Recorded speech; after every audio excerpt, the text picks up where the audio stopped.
Darn it. Like a thing that pops up when we start stream that just auto start, like, because there's not a button. Maybe there is. But I haven't found a button for Discord that auto starts the YouTube stream yet. So YouTube's going to be a little behind. Or like randomly the video is just in the middle. Ooh, that's not good. Let's find out. Someone check on YouTube. Show me where it is on the stream. I think there's a plugin on OBS for that. No, there is a plugin on OBS. That's not the problem. The problem is there isn't a plugin on my Stream Deck, because the way I start stream is I literally press a button on my Stream Deck that starts stream. But I don't have one that does that for the YouTube side of things.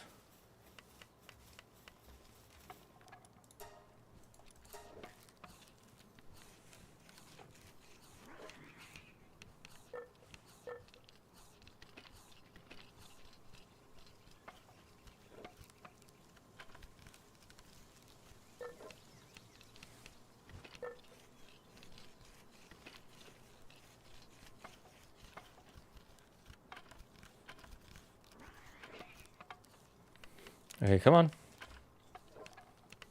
Come on. Let's make this shadow.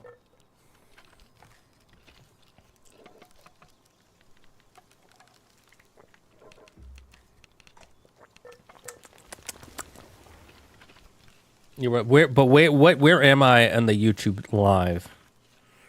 Is it starting around here, or is it starting at the beginning of the stream? Because if it's starting at the beginning of the stream, I'm gonna have to download the stream from YouTube or from Twitch to use footage.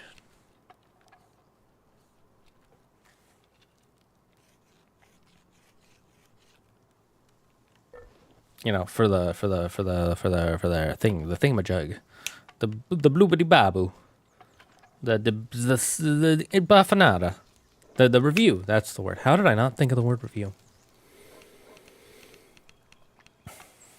Come on, kitty, work faster. Use those toe beans. Come on. I need you to get it done. Come on now.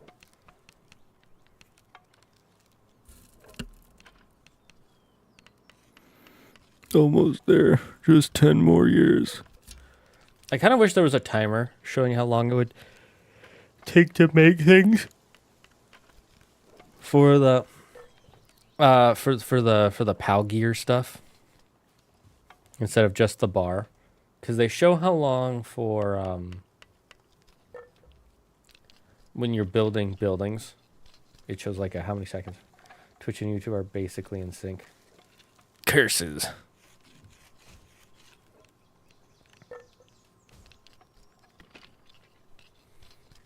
I can see an area I want to go to that area, but I can't because it's mocking me. You're mocking me. Just because you're so far away and I don't have a saddle for a flying pal yet. Ree! Have you guys heard the news about Marvel and the movies coming up?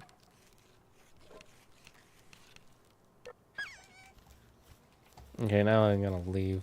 Gotta leave these losers.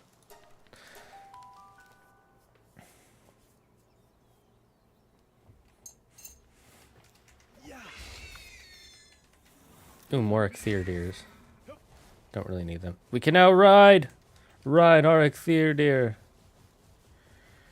So this doesn't seem much faster, but it actually is quite a bit faster. And we can jump once and twice. Double jump. Not all riding pals have a double jump. Ectheodeer has a double jump. And there's a couple others that in the game that do. I don't want to spoil them till we get there.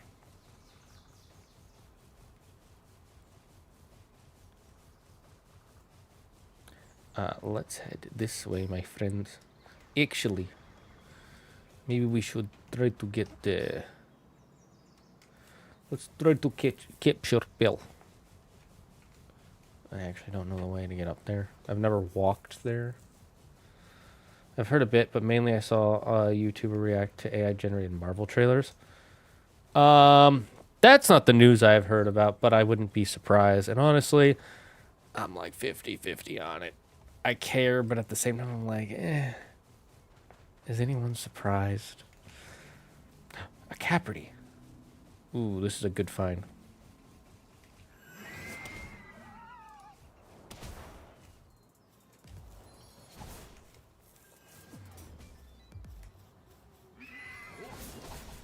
This is how you spam their moves.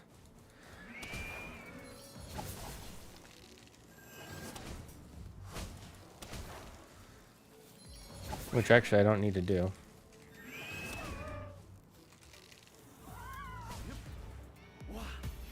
I'm scratching my hand. So the news I'm talking about is, does anyone here know who Doctor Doom is?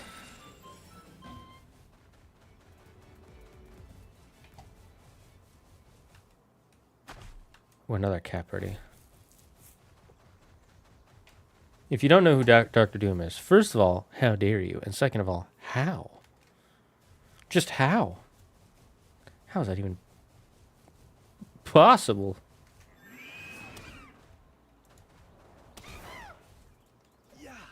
Oh, I killed it.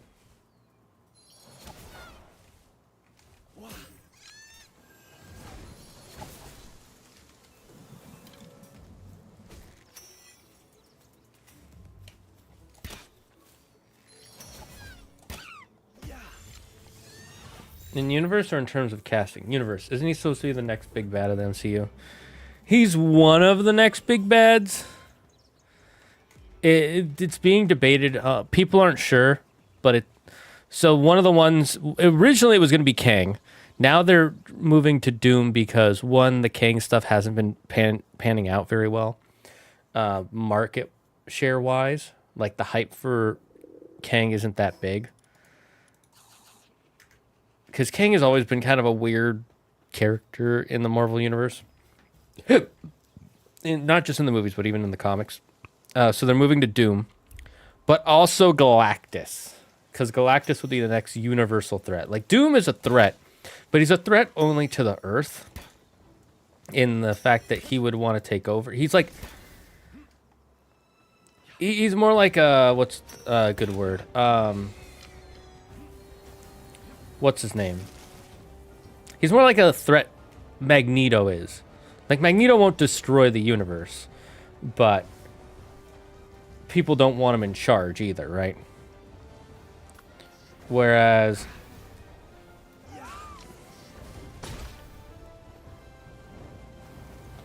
One second, let me do this.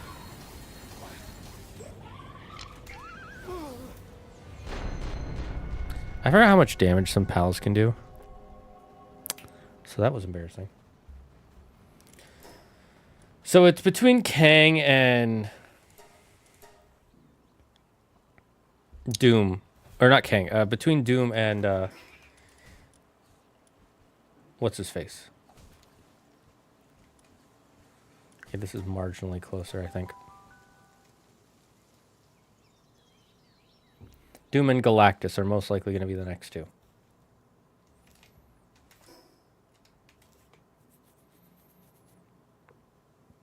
So everybody's looking forward to that. And they did announce, and I'm not even going to say it's a spoiler because it's been floating around the internet for forever now, that our Robert Downey Jr. is coming back to play Doom. And on the one hand, yay, Robert Downey Jr. is coming back. Because he's a great actor, let's not get anything wrong. And he was what saved Marvel with, you know, Iron Man. But the thing is, he was Iron Man. It wasn't like he was like some third, tertiary or secondary character who was in the background most of the time. He was in the front, the foreground of most of the Marvel Cinematic Universe for the last like 13, 14 years. And so bringing him back as a different character has the risk of being A, confusing, and B, seeming desperate. Like, it's like, oh, we really want people to come back. So everybody, Robert Downey Jr. And you're like, yeah, I mean, cool, but Why? And then you immediately know the answer why. Because none of the movies have been doing that well. And the TV shows presumably haven't been doing that well. Yeah, Doom is no Thanos. Doom is a really good character to challenge your heroes on a personal scale. He's not the kind of character you use to challenge the universe. Like, Doom is super strong and super powerful. Like, his ability to merge technology and magic is, like, a super high level ability that no one else has really achieved on the level that he has. And there have been multiple times where he has actually ruled the world, or he's won, but then he loses because of one major thing, and that's his ego. While all villains have an ego, that's part of what makes them villains, is their ego. Galactus is a little bit more interesting because you can give a reason why Thor would be involved with fighting Galactus. Like, why would he fight Doom? Tony called him up. Well, Tony's dead. Wait, but he looks like Tony. What the... The whole thing is going to be... And I'm excited for Doom, don't get me wrong. I don't know.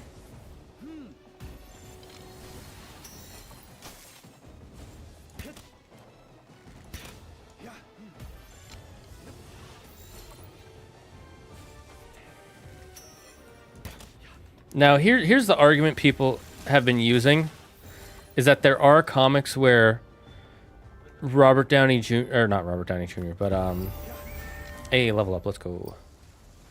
We did our first boss kill, which means we got some ancient technology points, and we got some ancient parts, which are very useful for some stuff later. I've never used the Chillet saddle before, not gonna lie. I'm also not a huge fan of using the crossbow. These guys are annoying to catch because they just run away. Oh, sweet. See how I can just run away? I don't even have to, like, think about it. Like, oh, yep, I caught it. It's nice, but also, like, kind of takes away the excitement of, did I catch it? Imagine if in Pokemon, every time the ball first went, you knew you caught it. It's like that.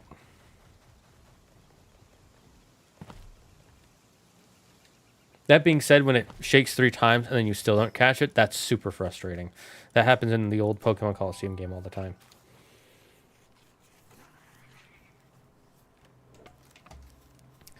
Again, though, about the RDJ thing, I'll give him the benefit of the doubt. Let's hope he'll be good.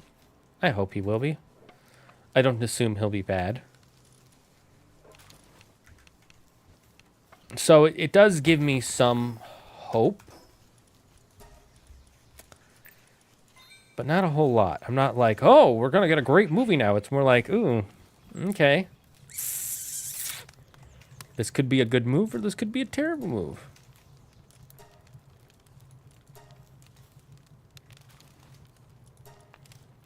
Roast these.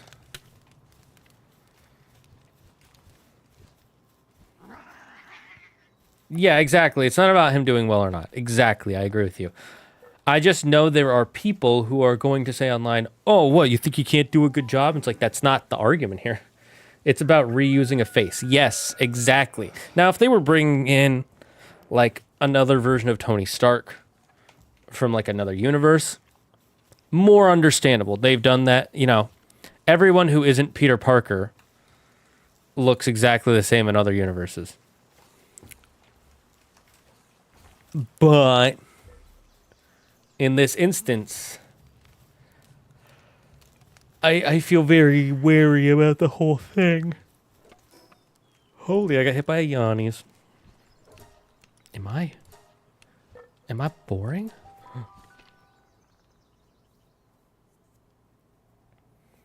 That being said, I'm curious what the story is going to be like. Originally, they were talking about just Secret Wars.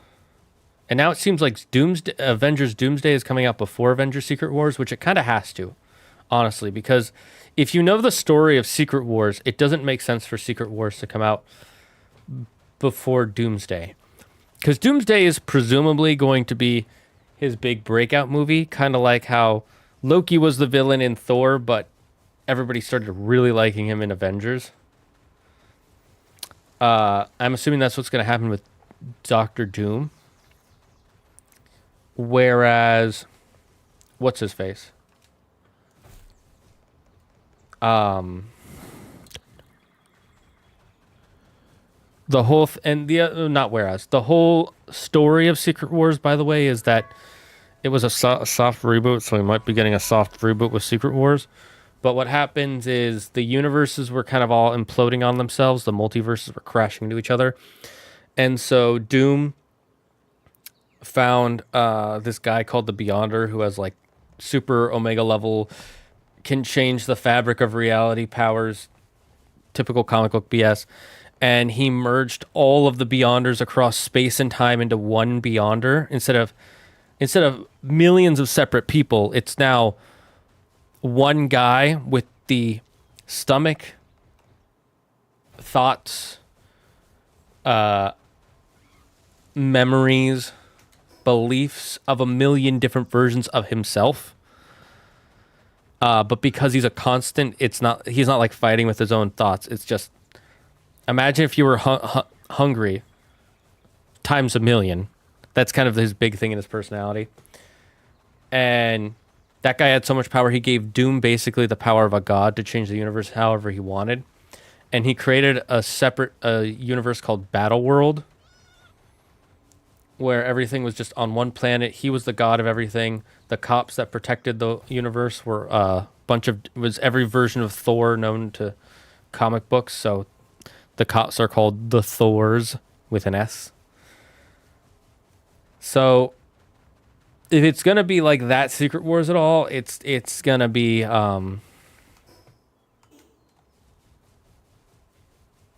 it's gonna need to have Doomsday come first. So I'm interested to see where it goes, but I'm also very hesitant. I feel like they're... Wait, I wanted to go this way. It feels like they're kind of reusing the well, if you know what I mean. But that's kind of all I can really say about it at the moment, because everything is speculation now. That being said, Deadpool and Wolverine is doing fantastic. I haven't seen it yet, so I cannot spoil it, and I would ask that you not, because I'm going to watch it on Saturday, and then I'm going to make a movie review. I know, 1 week late. I'm such a good YouTuber. But I'm sure it'll be fine. And even if it's not, I'd rather make some content than no content, you know?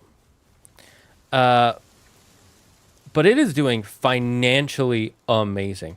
In its opening weekend, just domestic, meaning not international, only in the US, it made over $400 million in one weekend, which you might think, that doesn't sound like that much for a movie. That's a lot for a movie on the opening weekend, even for a big blockbuster Marvel hit. That is gangbusters. Like, that is actually an insane amount of money for a movie to make at this stage.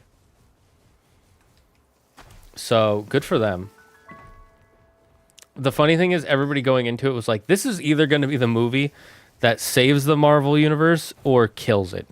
Because if this movie was not financially successful, it would have 100% killed hype for the future Marvel films, because they would have been like, yeah, they didn't get Deadpool and Wolverine right, so why would I expect them to get any movies right?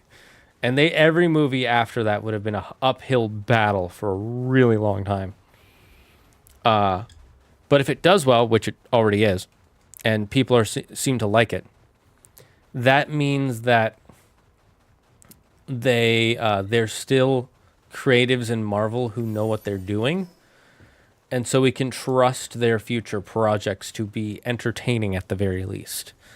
Because ultimately that's what matters, is you want your films to be entertaining. They don't need to have a certain amount of quips or use certain dialogue. They just need to be entertaining enough to make money. And that's where Alfred Hitchcock, what's it called, coined the term the refrigerator test, which I love the refrigerator test. I feel like not enough people know about the refrigerator test. I've talked about it a few times, but I feel like it should be, like, the refrigerator test should be talked about in like high school or something. Because it's actually an important test for movies and film. And not just as a creator, but as a viewer, in my personal opinion. And if anybody wants to know what the refrigerator test is, I will talk about it gladly. If not, I will move on. Because I don't want to keep talking about a subject that no one cares about. Hello, Sparkit.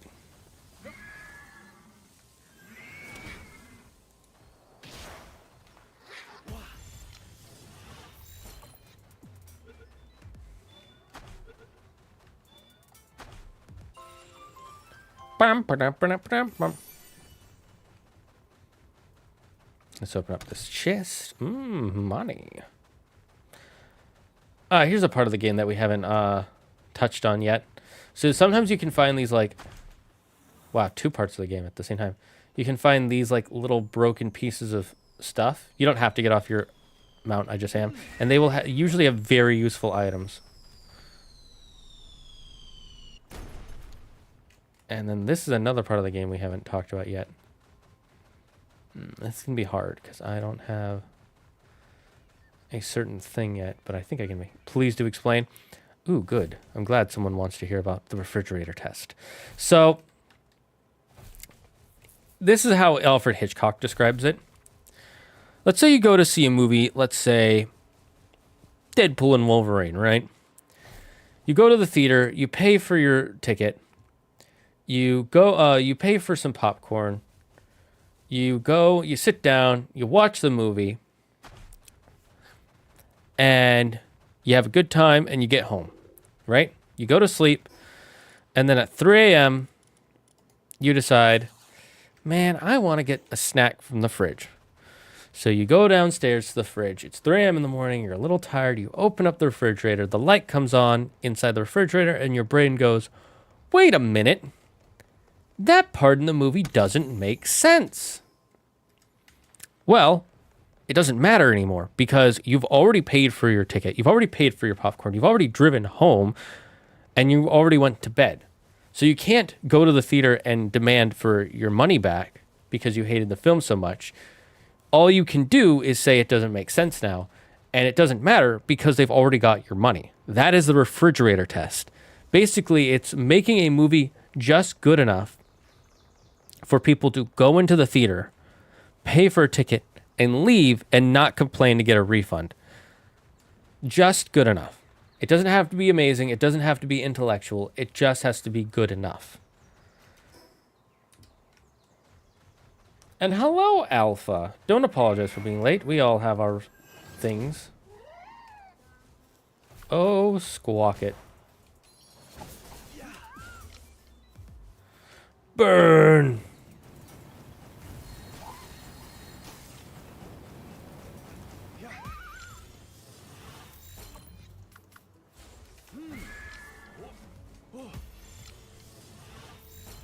We're running out of spheres here. I like it. I've used that to describe quite a few films. Ah, damn it. I didn't think that would kill it. Oh, well, we got some wet seeds, which we need for later.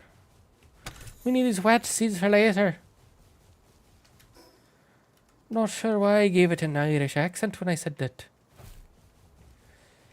Not sure how we're going to get to that. Okay, I guess we can go around. There's the Alpha Dran.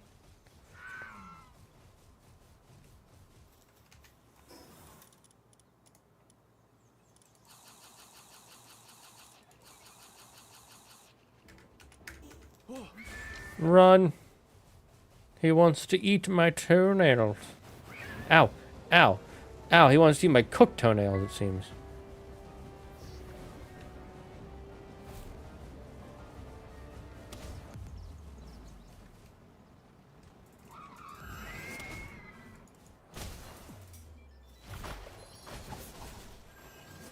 Nope, nope, I'm not going for that.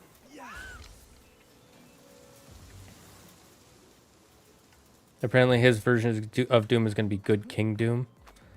Is that confirmed or just theorized? Because I haven't seen any confirmations about anything pertaining to what we know about Doom.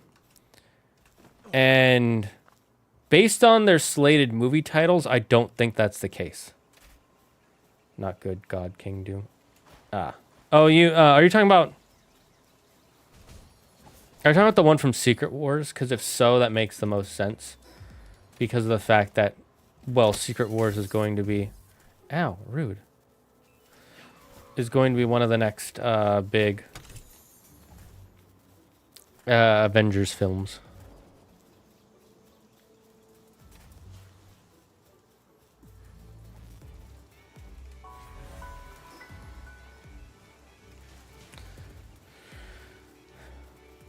Is that cool?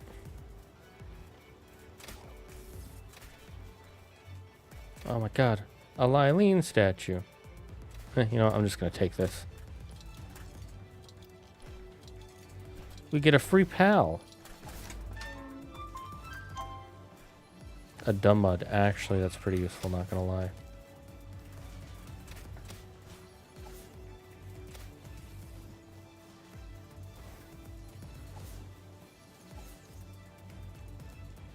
And here's the drop. And it landed next to a chest, so that's cool.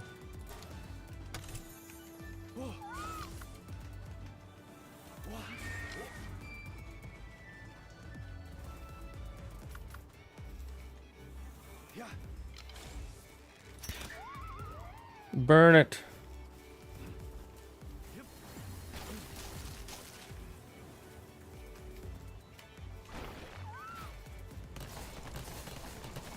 Ow, ow. Rude. I'm just trying to set you on fire so I can catch you easier.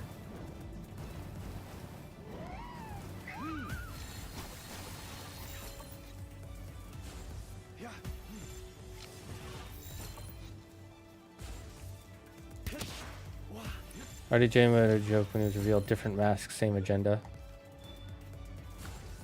I did see that, yes. I didn't realize we had some or are these megaspheres? I got some gigaspheres. That's actually pretty dope for this level of the game. You know, it's something you might not have noticed, by the way, and I only noticed it myself personally very recently.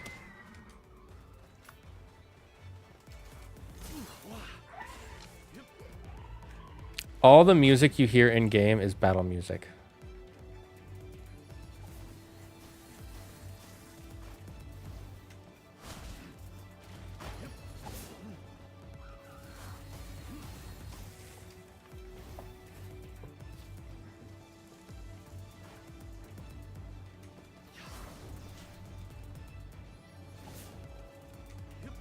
Look at Chillet go. I like Chillet. I kind of want a Chillet plush.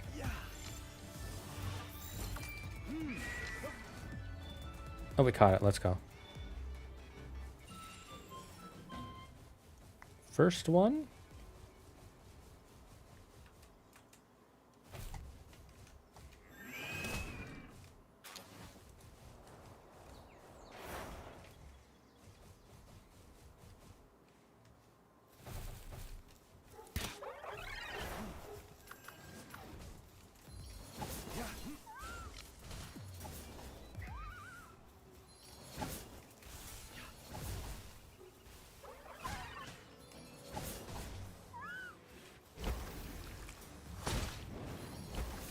Oh, well, I got sent flying.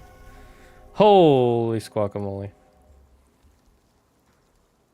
Has he not aged well since Endgame? Well, let's see. What year did Endgame come out? Endgame release date. 2019. So it's been about 5 years.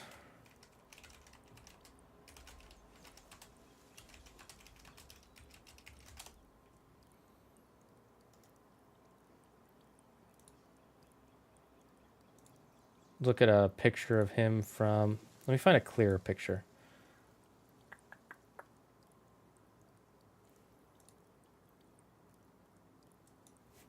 Revealed at Comic-Con.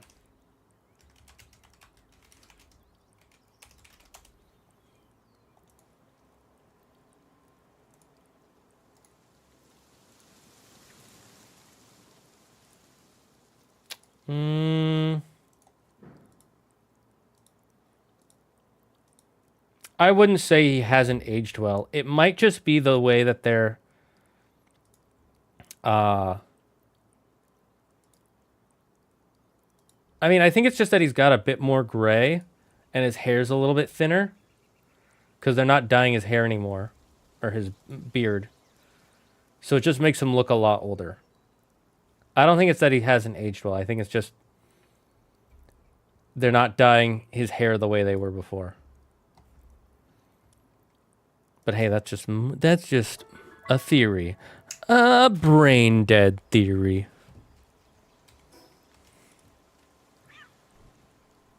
Where the heck is my stuff? Oh, I went super far.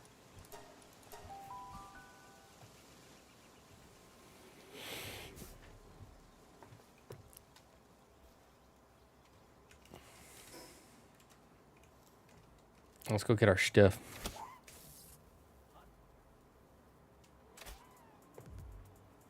How close are we to leveling? Close enough.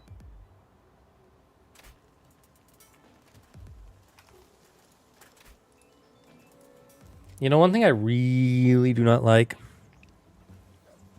about... What's it called? I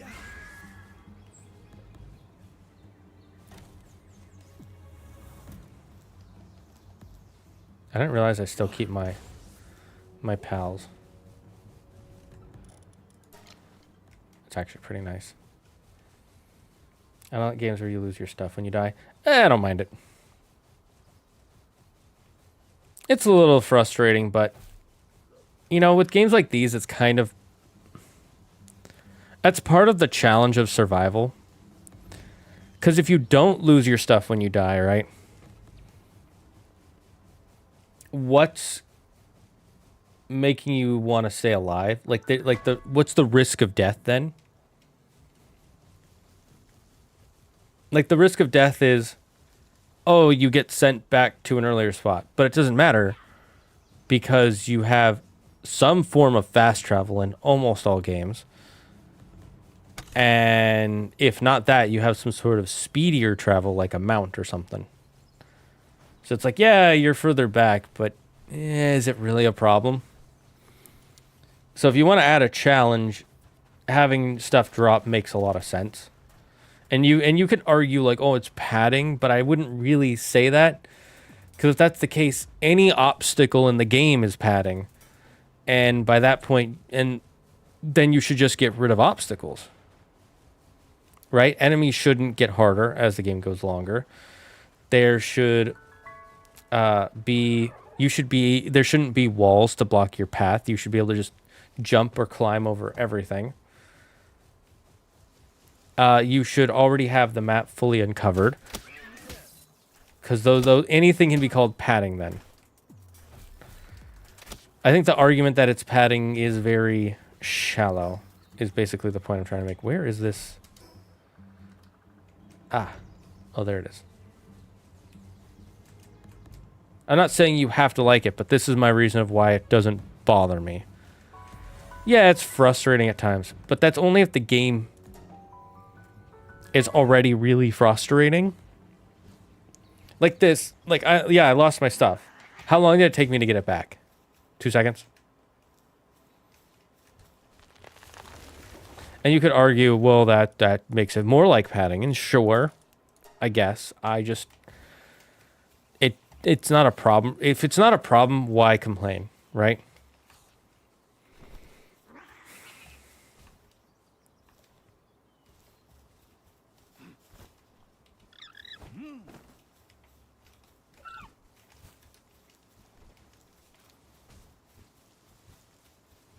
All right, we got a Capridy, which means You, sir, are no longer useful.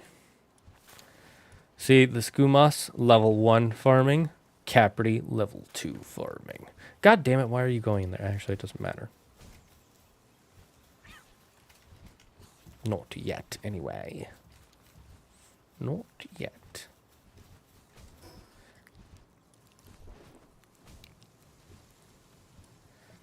Level 15. What level am I? Level 13. Perhaps. At first, we should make another storage box, yes? I think that's a good idea, don't you?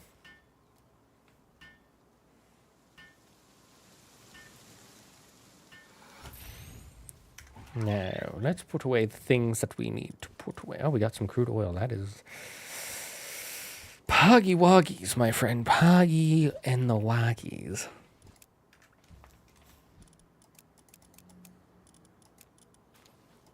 Now, if you're wondering why...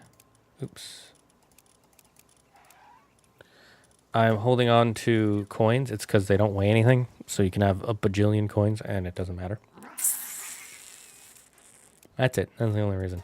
Ooh, we also got a burden remedy. So these are potions you can make later in the game, but you can find them early on in chests, the supply drops and things.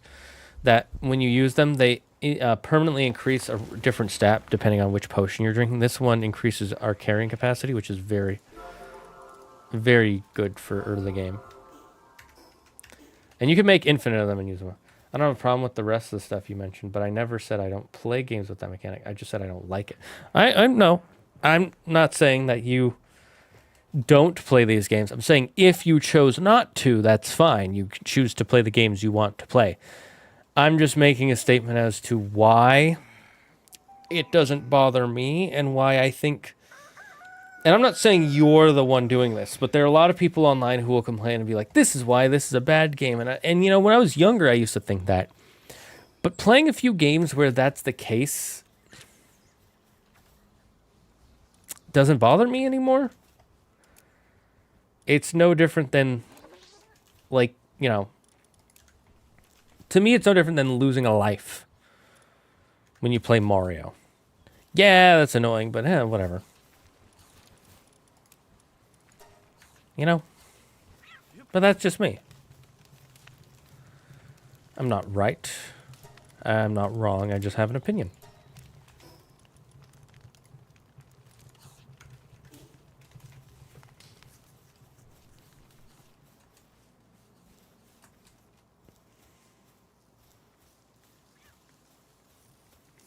Wait, but you also said you don't like games where that happens. So that implies you don't play them. I think what you mean to say is you don't like that mechanic in games, but you'll deal with it even if it's not a mechanic you like. Because saying you don't like games that do this implies you don't like those games. And why are you playing games you don't like? You know?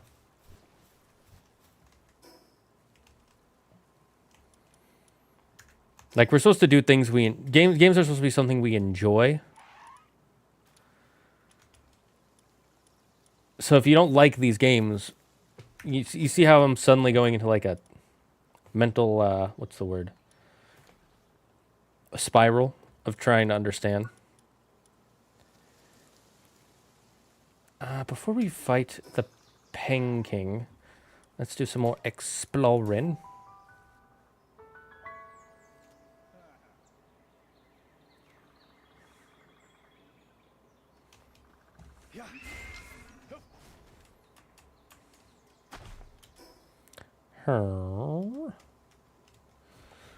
Let's go this way. We might be able to find some new wait. I have some spheres, but let's go. I want to level up. Because we can't make some higher level spheres until we level in effigy. I don't know, I've played games out of pure spite before. Did that make you happy? I'm genuinely curious. Because I generally do not play games that I hate. Like, if a game makes me mad, I don't think I'll play it. Because I don't like sitting there being just annoyed at the game. There's a difference between, like, just the whole time, every part of the experience is just unfun and boring, and there being a challenge to it, and me being like, okay, I'm gonna overcome this challenge, and that feels good. If you know what I mean. I've only ever truly hated one game in my entire life. Really? What do you mean when you say you've hated one game? Sonic 06? I did not hate Sonic 06. I thought Sonic 06 was still fun, regardless all its bugs and flaws. I still really enjoyed it, and I'm glad that game exists. I even like the story of it. In fact, I really like the story. I kind of miss when Sonic games were like a lot more serious. I kind of don't like modern Sonic games. They're too goofy. They feel like, I know what's it called? Frontiers was considered really good, but I played 3 hours of it and I didn't care. It just felt like, oh, it's Sonic Generations again, but with more of a story. And you could say that's not true. There's a whole 3D open world. Yeah, but to play the 3D open world, you have to keep going into these 2D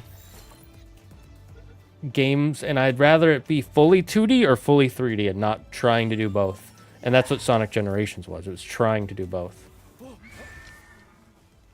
I had a really buggy copy. My Sonic kept falling through the ground or dying when he touched a tree.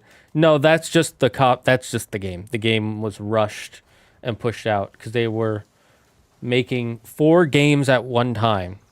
Not even kidding. You look into the history of that. What they were making: Sonic 06, Sonic Heroes, Sonic and the Secret Rings, and there's one other Sonic game. I can't remember which one. They were making 4 Sonic games at one time because they were like, we're so big, we're Sonic, we're Sega, we can't fail. And then they ended up failing at pretty much all of them at the same time.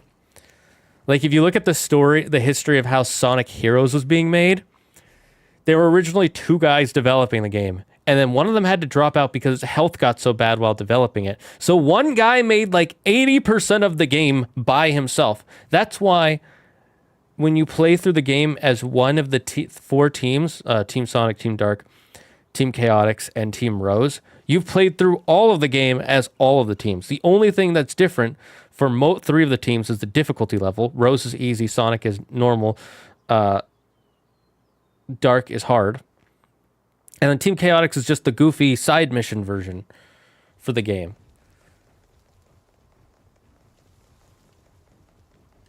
Similar things as you said, the dopamine after beating the challenge was nice. Okay, that's fair. I can't argue with that. If the dopamine was worth it for you to do that,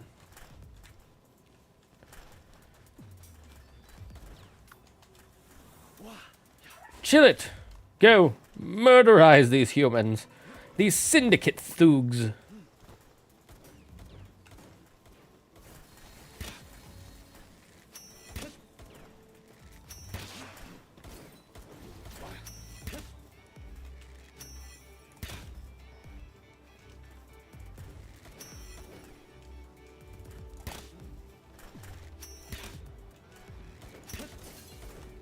You might be wondering why I'm not attacking the one I've already attacked. You see, the reason is, shut up. It's also I wanted to weaken these guys so that way my Chillet can kill them.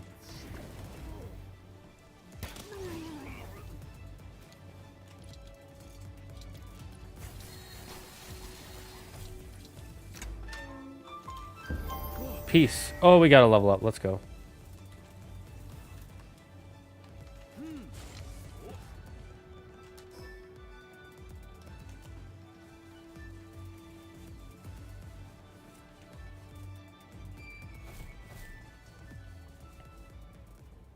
Right, Shadow the Hedgehog. You're right. They were making Shadow the Hedgehog around the same time. If I can't remember all the games they were making as a huge Sonic fan alive during that time, that tells you that they were making too many games. Sorry, I yelled into the mic, but it actually frustrates me how much they ruined the potential of not 1, not 2, not 3, but 4 different games out of pure greed.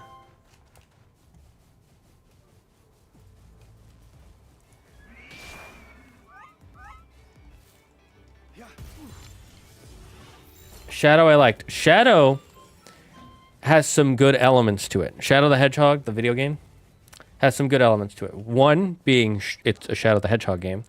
It's finally the dark and edgy version people had wanted. Because when that game came out, Shadow was more popular than Sonic. And the number one thing everybody always wanted was Sonic with guns. And then we got Sonic with guns. And it's a fine experience. And I used to really like it. But if you go back and play it, you'll see a lot of issues with it.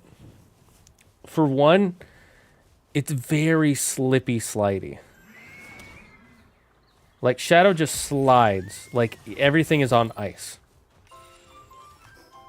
Ooh, that one has Artisan. That's nice. We can make new spheres. Yes. Perfect. And 2, you have to replay some levels over and over and over again, because what they want to do, look it up, because I don't want to change my scene, but look up Shadow the Hedgehog story progression tree, I think is what you can look up, and you should get a picture of like a circle and then 3 circles and then 5 circles and then 7 circles, I think it is, and then just a bunch of those all the way until you get to like this end part. And what you have to do is the end part, or each circle is a different boss you can fight at the end of a storyline. And once you defeat all the bosses in the storyline, then you can play the final story, and you can get you can finish the game, because that's how Sonic games have always been. That's not new. What is new is replaying the same levels over and over, because they want you to go through different trees, different story trees.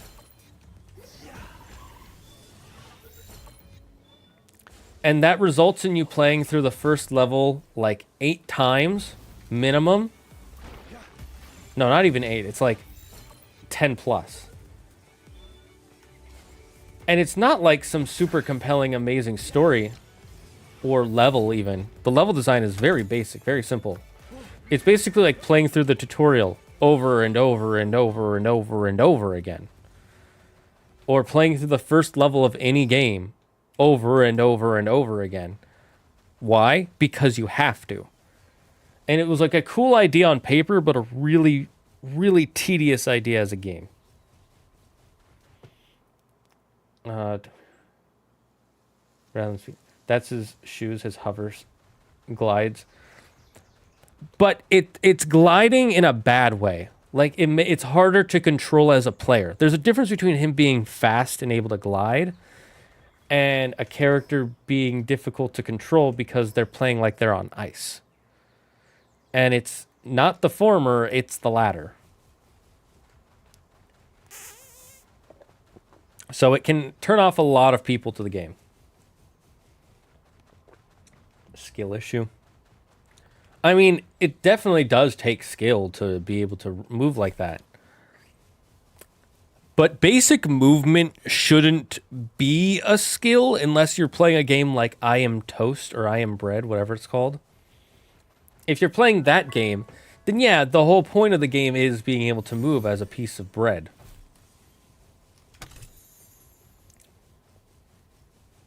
But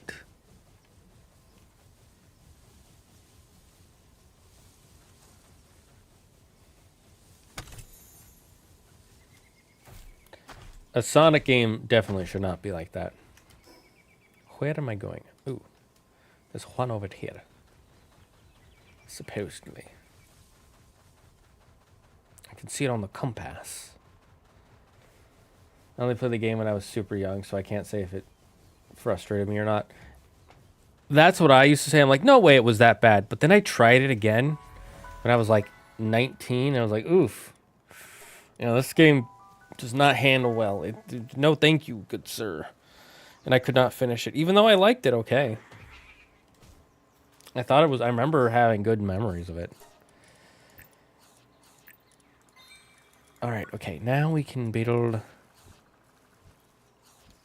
the sphere workbench. We need more nails. More nails. Make me some nails. Nail! Big green, get in here. Heroes of Mass, Secret Rings was eh. The main thing I didn't like about Secret Rings was I'm not a fan of the Wiimote. I disagree. I think Heroes was really fun. It is way too repetitive, like Shadow the Hedgehog. But I like the story of the characters, and even though you're replaying the first level multiple times, it's not the exact same level every time. And it's also only 4 times. And the reason it's not it plays the same, but the story before and after that level is different each time. The story after the first level in Shadow, there's only 3 different versions. And you're going to have to replay through each version at least twice.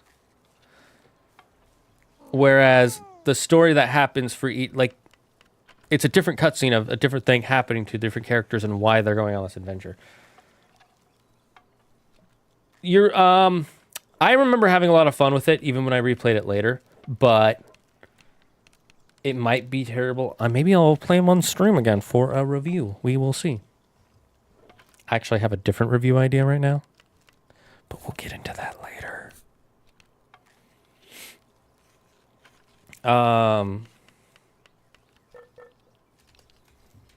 What do we need? A sphere workbench. Yes.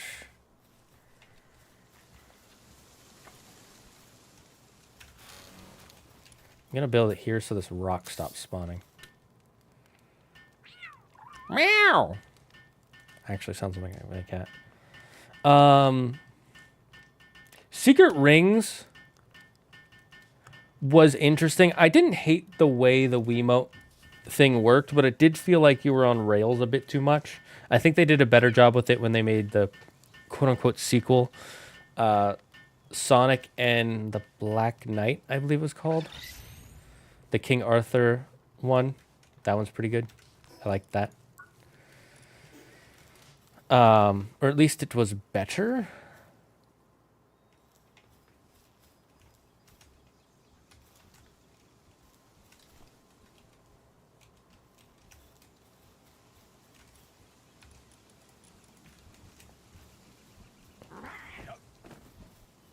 Why don't you take a break?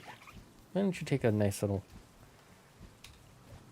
Yeah, go bathe. Good boy. I love Night Shadow. You mean Lancelot? Canonically, he's Lancelot. I'm not even kidding. Look it up. Don't ask me why. But he is. I mean, I can tell you why. It's not... I don't think it's very good. If you know, why did you say the wrong name, huh? What are you trying to do here? You think we're some sort of half-assed game company here? We know what we're talking about.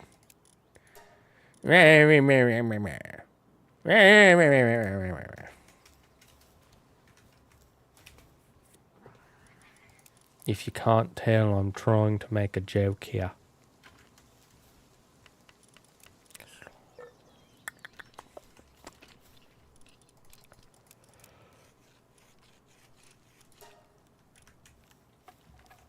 Why is he Lancelot? Because they're knights. Knights of the Round Table. Lancelot. He's famous. That's the whole reason. Shadow, Knuckles, and Blaze. Yeah, that was when Blaze had just gotten really popular because of Sonic Advanced on the Game Boy, I believe. Or maybe it was called something else. Yeah, the reason is just because of the name. It has nothing to do with the story whatsoever. And it's ultimately pretty ridiculous. I'm just going to get rid of this because I'm not going to use it.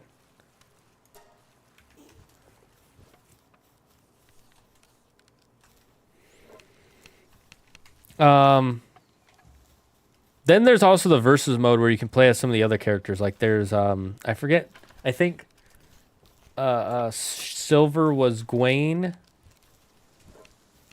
Sir Gawain. Tails was Galahad? Or Merlin? No, he wasn't Merlin.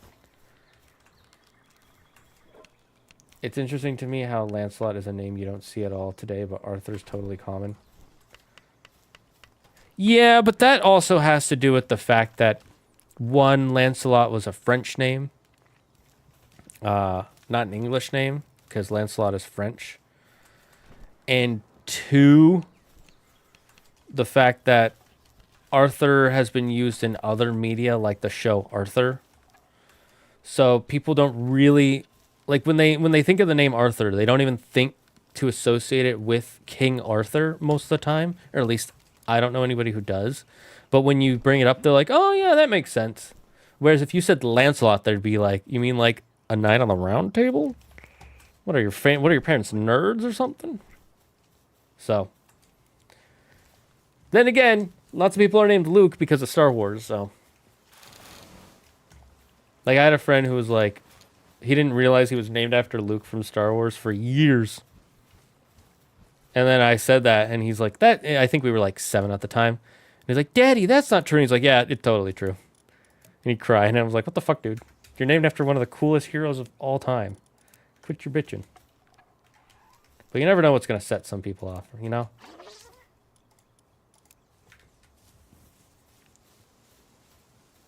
I'm pretty sure we get Arthur from Celtic languages, so that's also not technically English. That's true, but a lot of Celtic stuff has made it into Western, or at least American, kind of conventions and beliefs, whereas a lot of French stuff hasn't. Like the story of the Little Prince. It's a French story, and and the only reason I know about the story is because of a Korean TV show. So that kind of says a lot.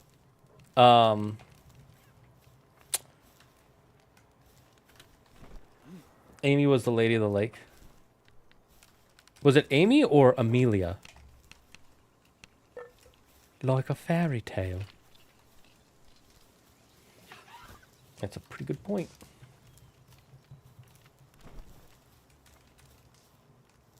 We have Lance today. That is true. We do have Lance. So maybe Lance is a derivative of Lancelot. I wouldn't be surprised.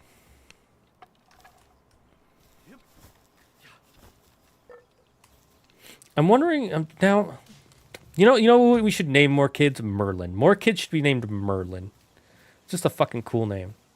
Yeah, everybody will know your parents are nerds. Who cares? You're named after one of the most influential wizards of all history. Even in the Harry Potter books, Merlin is an extremely well-known wizard. The only wizard that canonically is a better wizard than him is Dumbledore. And Merlin won in the naming. In that. Like, come on, Dumbledore. I'm Dumbledore. It's cute, but it's also like, man, it makes him sound like a doofus. I'm Dumbledore. Please don't. The poor kids will get bullied to all hell. Let them get bullied. Getting bullied builds character. Look, honestly, the kids are going to get bullied no matter what you do. Getting bullied is just... That's what being a child is. There's not a single child in history who has gone through life without ever getting bullied.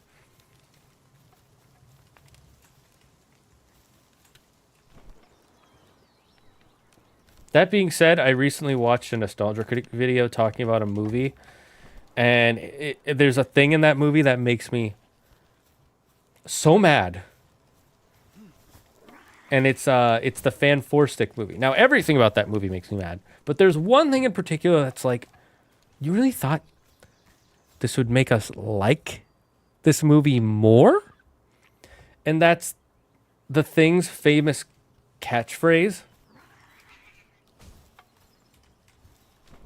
And that's his catchphrase of, it's clobbering time. In the movie, apparently, the reason he says that is because as a kid, whenever his brother would beat him up, he would say, it's clobbering time.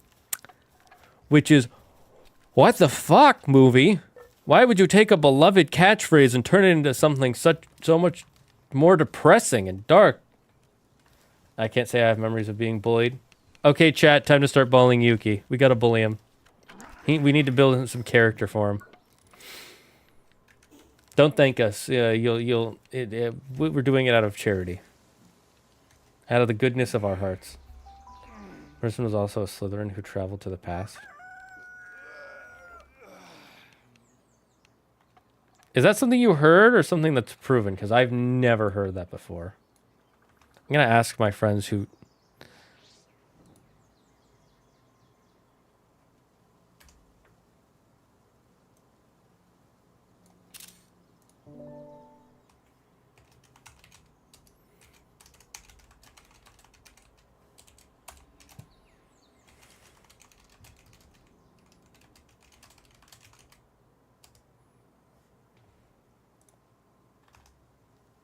Where did you read that it's canon? Oh, here.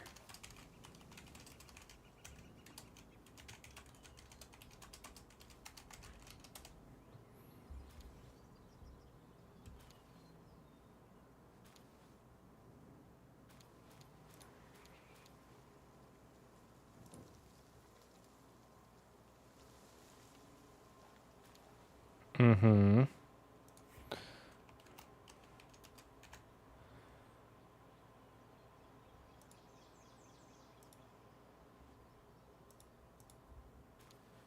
Uh-huh.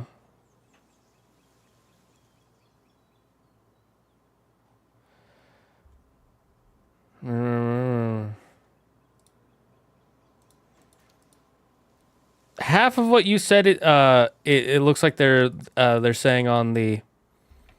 It's true on the wiki. The other half, I'm not seeing that anywhere. I'm seeing the part that Merlin was a wizard, was a Slytherin, that's for sure. But I don't see anywhere that he traveled back in time.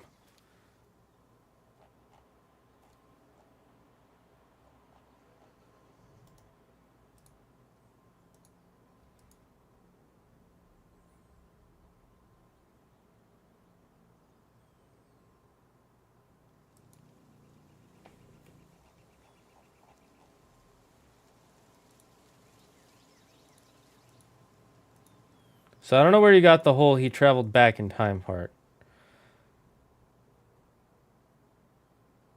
Where are you seeing that he traveled back in time? Because if you go on the wiki, think about it. He was a Hogwarts student, but he also existed before Hogwarts. Where did... Yeah, that's possible. That can happen.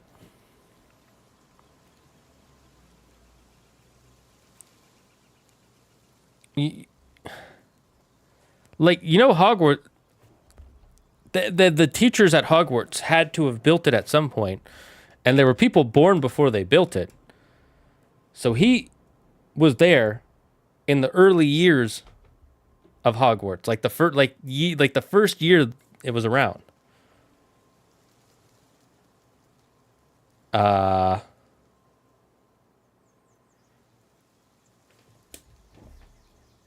Okay, let's look this up. Harry Potter, when was Hogwarts made? Okay, what year is story taking place?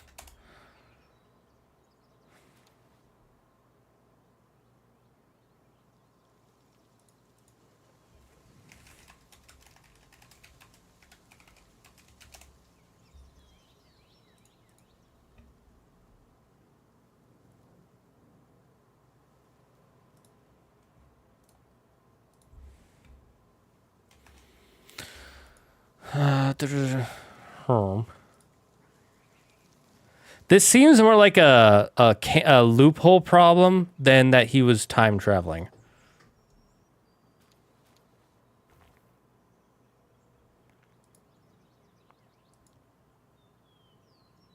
I think the bigger problem here is that, what's her name? J.K. Rowling couldn't get her story straight. She didn't know the time periods. Let's see. Because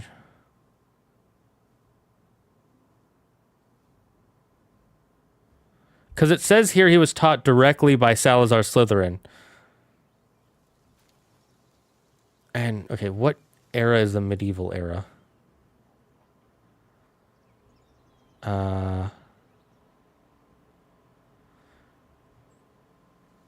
Huh. Interesting. Okay.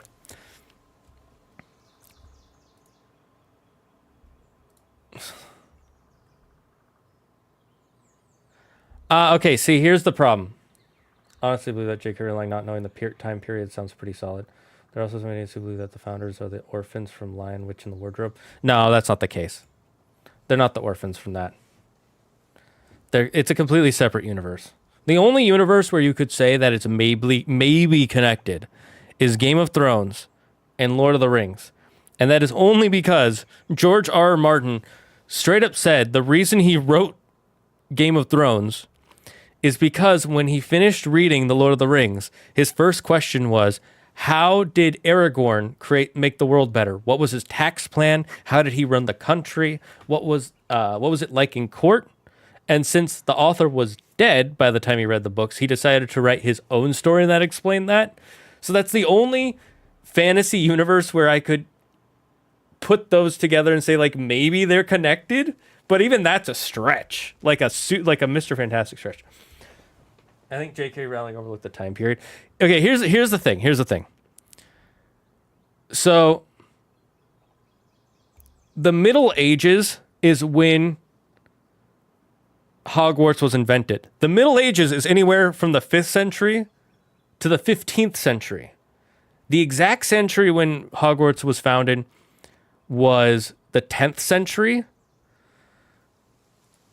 So, and the story of King Arthur is supposedly supposed to take place in the Middle Ages, most likely the 5th century.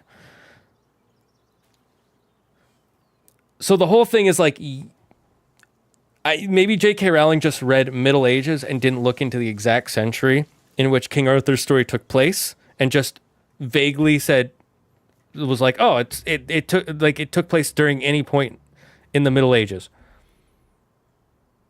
and then just kind of went with that.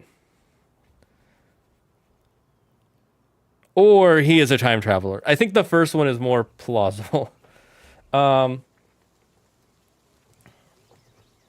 Association Against Archer was actually before the 1000 AD. Yeah, it was 500 AD. Yeah. That's why I said they're idiots. Yeah. No, that's like the people who try to do the fan theory of Dumbledore is actually Ron from the future. Have you heard that fan theory? I think that one's the dumbest. I just realized I made 2 beds. Lol. Oh, well. I personally think that is the worst theory in Harry Potter. The Ron's from the future theory. Because it has, like, so little backing it. Like, it makes... Like, I'm going to read it real quick. I want to read this because it's ridiculous. Redonkulous. Did I make a thing yet for...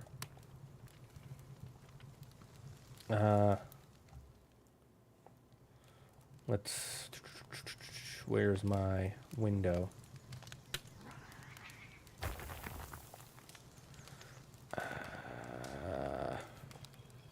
Ron is Dumbledore theory. It's nonsense, Dumbledore said calmly. Let me turn off the Roguemon thing. Where is it? Oh, I'm so behind on my...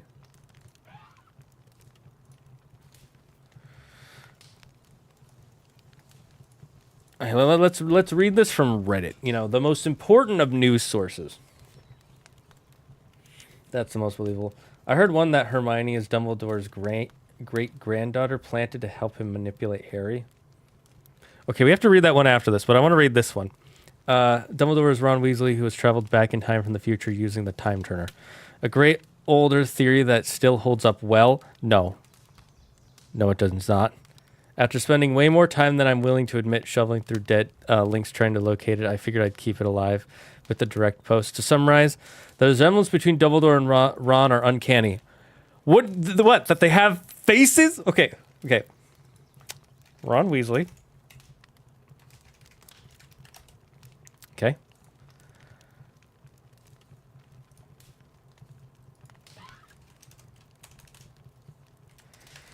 Dumbledore.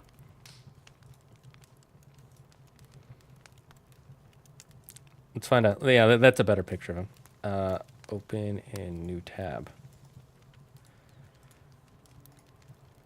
Open in new tab. Oh my god. I hate when you want to open. I opened a link by accident. There we go. Okay. Ron Weasley. In what world do these people look the same? Tell me. Does he have orange hair? We don't know. It's grayed out. Does he have gray hair? We don't know. He's too young. They both have noses. Their noses aren't even the same. Look at how big this kid's nose is. And look at how small this guy's nose is. His is long and pointy. His is wide and stubby. They're nothing about. Yeah, okay. They have cheeks that are kind of curved in. Yeah, he's old, and he's an actor with makeup on. Z, you're blind. What do you mean? It's the same picture. OMG, Ron is Dumbledore. This makes it so. Already, beginning this thread, I'm like, what the hell am I reading? Okay, let's continue. Okay, already, no, this is wrong. From favorite foods to scars, memories of mom and childhood dreams. Okay, so you're saying that if you have the same favorite food, you're the same person? And second, what scars do they have in common? What scars? Do you know? What scars? Okay, Dumbledore scars. Okay. Scar on left knee. Okay. Ron scar. Was that scar got attacked by the brains in the department? Permanent damage. Deep wells on his forearms where his brain. Okay. Forearms. Knee. Forearms. Knee. They're not even. I would love to show this theory to my grade 10 English teacher. She'd rip it to threads for the nonsense. Okay. And then memories of mom and childhood dreams. What the hell are you talking about here? What does this even mean? Memories of mom. Did you think Dumbledore didn't have a mother? Is that what? Like, if you're going to say like, oh, she made the same foods. Yeah, wizards have been eating the same foods for 300 plus years, okay? They don't have boba yet. I'm pretty sure they have like the same 10 meals that they can eat, and that's it. So likelihood their moms are making the same food. And then childhood dreams. What childhood dreams? What were you reading where it talked about? I've read the books. Not once does it talk about Ron's childhood dreams or Dumbledore's childhood dreams. Are they talking about being a good wizard? Because that's every wizard's childhood dreams. There's not a wizard out there who's like, oh yeah, totally. You know, I want to be the first president of the United States. And they both happen to have that dream. No, they both are like, I want to be a great wizard. Like, what hello? Too bad we will never get Dumbledore versus Grindelwald. We kind of almost got it, but yeah, it would have been nice to see that. I think that would have been the best part of the second best part of the pentology if they had finished it. Or quadrology. Shreds, not threads. Did I say Oh, you said threads. Either way, rip it to threads, rip it to shreds, same thing. Okay, so this part, this is all just no. The original author of the theory goes into great detail comparing to the. We already know time travel exists in the Wizarding World. Yeah, but all of the time turners are destroyed in the 5th one. Or the 7th one. Either way, all the time turners were destroyed. So we can't do that. Because, what's her name? J.K. Rowling realized time travel is really, really, really dumb if that's not the main focus of your story. And you don't really know how to do it. And she doesn't really know how to do time travel. A sag in this theory was written in 2006 before the final 2 books were released and revealed Dumbledore's past. But I believe if you traveled back in time early enough, this could be accounted for. What? The series has been around for a while, but it's completely dead, J.K. Rowling asked on Twitter. False theory. So we already know it's not true. And as of now, J.K. is not very nice to theorists. That doesn't make it... What do you mean not very nice to theorists? What, is she supposed to be like, oh yeah, good theory? The whole point of asking the author if your theory is real or not is for them to confirm if it's real or not. And it does not approve at all of what this sub is about. She constantly states that the only authors can interpret the work in that way. And it's still a fun read. Literally no reason to downvote, but okay.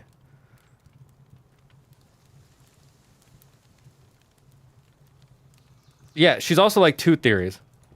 Dumbledore being death one, and has confirmed the Crumb pronouncing Hermione's thing was to make sure readers did it correctly. Interesting. That one I didn't know. That was an interesting one. Time turner when reverse aging. True. The theory isn't saying that Dumbledore came back from the future to become Ron. It's saying that Ron grew up and Trell. Yeah. Yeah, it's bad theory. Now, what was the other theory you had? There was another theory. I want to see.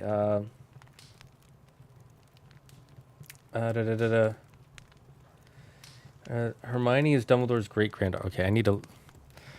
Hermione is Dumbledore's great-granddaughter. I don't want to read a fan fiction.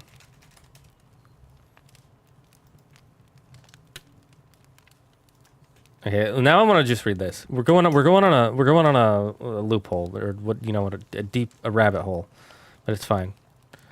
Hermione isn't actually a Muggle-born. No, she is. That's like part of the whole point of the story. If you take that out, you take out a big chunk of her character. But let's see. Remember in the 6th book when Slughorn asked Hermione if she was related to Hector Dagworth Granger, and she told him that she didn't think so because she is a Muggle-born? I think she is related to him. If you don't know, a squib is a person who was born from magical parents but also has no magic powers or abilities but can still see everything wizards and witches can. How can Hermione's parents see and go into Diagon Alley if they're non-magical? Diagon Alley is just... It's just a street.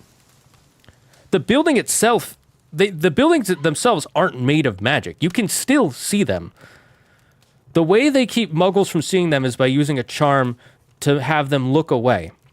I'm sure that there is some way for muggle parents to be able to see Diagon Alley. The simple thing is they probably have a wizard guide them there through the barrier, or they use a anti-charm thing on them so they can see through this charm temporarily. Her parents were let in by a McGonagall. See, there you go. Took you 2 seconds. No, I'm not subscribing to your stupid thing. Sorry, but I don't believe anything that one says anymore. She's... well, let's not go into that. How can Hermione... Again, you can... Just because you can't fly a plane doesn't mean planes don't work. Okay? They could be squibs. They could be squibs. The chances of both of her parents being squibs is highly unlikely. Hector G. Granger would have been an ancestor of Hermione's. Hector may have gotten married to a witch, but their children could have been squibs. There may have been a long line of squibs in the Granger family tree after that, and the family could have almost all knowledge of magic, leading to Hermione and her parents not knowing. You mean lost all? Okay, you got to write it down correct. Until Hermione got her Hogwarts letter. Was probably not probably. You believe. There is no probably there's no probably about it. And this whole theory dangles on the fact that there's just another person with her last name. That is ridiculous, okay? Do you know how many people are named Smith in the world? Or how many people are named Chen? Or named Johnson? Just because they have the same that doesn't mean anything. Oh my god. I hate when people read. The reason why Hermione is so smart. Because she actually likes reading books and she wants to learn more. That's why she's so smart. She's dedicated. She's the traditional smart. Like, she just reads a lot. She's not the anime smart where it's just like, oh, I can read something and now I know 1,000 things. No, I've read 1,000 books and I enjoy reading. She spends her free time reading most of the time. Not sure how to spell her name. Yeah, it's cool. Yes, it is established that squibs can have magical children. Yeah, exactly. So the chances of both of their kids, two wizard parents, having squibs, and then all of their kids having squibs is so unlikely. That would be a genetic anomaly, even in the wizarding world. The first book tells us she never had friends because kids were intimidated by her intelligence. Exactly. Okay, let's do this. I finished all the Harry Potters. I was thinking about wizarding education. Okay, I think Hermione's so smart because she's Muggle-born. Sure, she's just naturally intelligent too, but I think a big factor is that she was 11. She had a good Muggle education, smart, loving, well-off parents. Well, in education in general. The same with Harry, but obviously didn't get as good of an education. His guardians were terrible humans, that's true. Ron friends with both witches and wizards, and he is freakishly undereducated, like stated above. It's implied that he can't spell his own name. I understand that Ron is also gifted in an exact opposite way Hermione is, but it really seems like he isn't the only wizard that is lacking in some basic human skills. It doesn't really seem like witches and wizards have much in the way of education before they're 11, other than... Yeah, no, that's exactly it. Before you're 11, you are 100% homeschooled in the wizarding world, whereas in the Muggle world, you have to go to school and you actually have lessons and tests you have to take. We have a raid going on. So yeah, that's one of the reasons why Hermione is so smart, is because this isn't a theory, this is just accurate. Because remember, what's his name? Hagrid doesn't know how to spell happy birthday. Let me look up the picture. Hagrid birthday cake.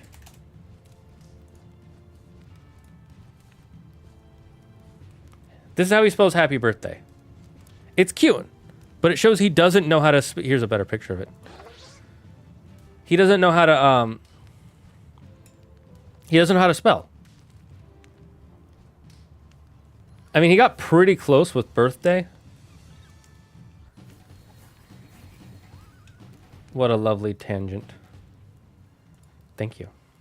I love being a fruit. Hermione was homeless for her last 3 years at Hogwarts. Okay, this one's getting dark. It was pointed out that in the last 3 years, Harry Potter books, Hermione spends virtually all of her time out of school with Harry and Ron, spending her entire summer either at Grimmauld Place or the Burrow. It seems weird that she wouldn't spend any of that time with her parents. There's that Hermione saw the writing on the wall and decided to take action. She reached her parents' memories of her as soon as she left Hogwarts after the Triwizard Tournament. She was homeless for her last 3 years at Hogwarts. She knew she had places to stay with the Weasleys, for example, but she kept it secret in order to keep them as anonymous as possible, so that when the moment of truth came and she was actually went to war against Voldemort with Harry, they'd be safe as possible. Interesting theory. That one I can believe. Why was Hermione even given a time turner? because the writer wanted to use time travel. That's the whole reason. The reason is that it's just because the writer wanted to do the whole time travel thing and then really realized, oh shit, I shouldn't have done time travel because now it's really hard and it creates a lot of loopholes. And people come up with dumb theories like Ron is Dumbledore. One of the biggest plot holes in the Prisoner Azkaban is that Hogwarts would give a device as powerful and dangerous as a time turner to a teenage girl so she could attend more classes. Yeah, but wizards also have the Triwizard Tournament, and they were hosting that for hundreds of years where children died, and it was only like 150 years ago that they were like, hey, let's not have kids die, and let's have only those who are age-appropriate die. And they're like, oh, yeah, okay, that makes sense. Yeah, but Hagrid is half giant. Giants are dumb as rocks in that world. That's true, but I know people dumb as rocks who know how to spell the word birthday. So that says more about the education system of wizards than it does about giants. Okay. My theory is that due to the potential danger incurred by time travel, the wizards would have set up a powerful means of monitoring when time travel has occurred, and that Dumbledore has one of these monitors specifically for Hogwarts. Okay. If this was the case, Dumbledore would have seen that Hermione used the time turner to attend classes.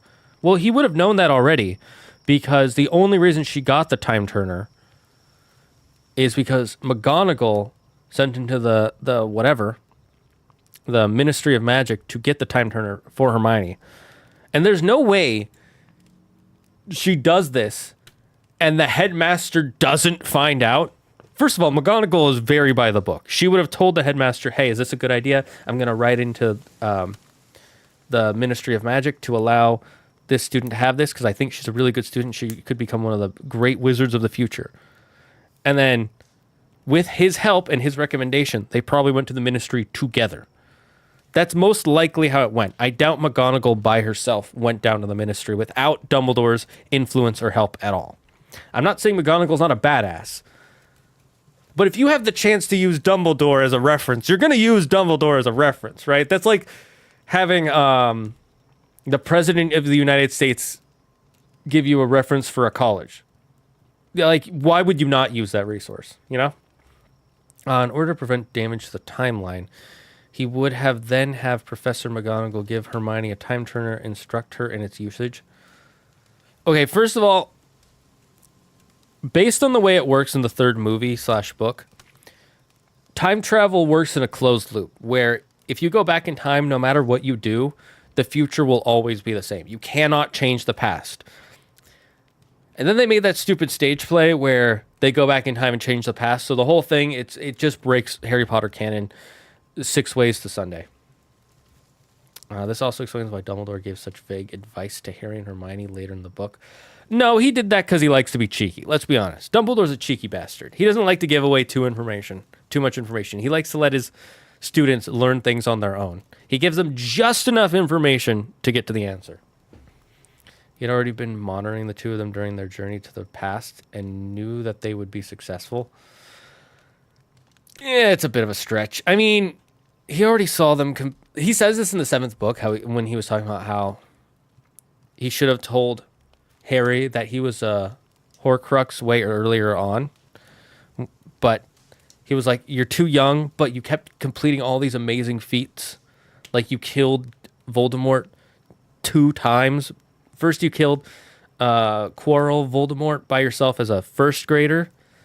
And then you killed a Basilisk as a 2nd grader.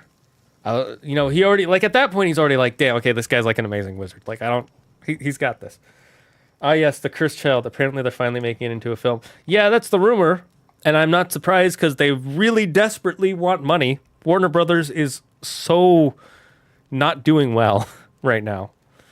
And none of their wizarding properties have been successful since the first Fantastic Beasts movie. That one was successful, and then every movie after that was less and less successful. And they literally just canceled the whole thing because it was so bad. Because they kept having... I don't know why they think The Cursed Child is going to be good. That was No, like, I don't know anybody who thinks The Cursed Child is actually a good story. I know people who are like, it's okay. But if the best thing you can be is okay, that's terrible for a movie in the modern movie climate. All right, the real reason Hermione didn't make it into Ravenclaw. The reason she said, J.K. Rowling has said, is that you can choose which house you want to go into. Which I'm like, I don't really like that. It just feels more like she wanted to have a smart one of the group and wanted them to also be in Gryffindor. So it feels more like a cop-out than anything else. It doesn't really feel like I'm not saying it's, I don't like it. I'm not a fan. But let's see what the established Ravenclaws for smart people. Why did Hermione get into Gryffindor? Or really anyone who seems to belong in another house for that matter. Yeah, there's even a part, I think, in the 5th book where she's like, are you sure where someone asks Hermione, are you sure you're not a Ravenclaw? We seem sure that she partly belongs in Ravenclaw, and she did say that considered putting her in Ravenclaw, but she asked to be in Gryffindor, so it changed his decision. I stand skeptical. Even Hufflepuff has sharp witches and wizards, like Newt, but saying they just asked to be in it is stretching it for Hermione. Yeah, again, Hermione's breath hitched, and Scarlet gave her a confronting squeeze. She smiled at Scarlet and took a deep breath before almost running to the stool and jammed her hat greedily on her head. Mental, that one, Ron mumbled, and Scarlet accidentally stomped on his feet. Ouch, sorry. Sorry, Ron. Gryffindor, shouted the hat.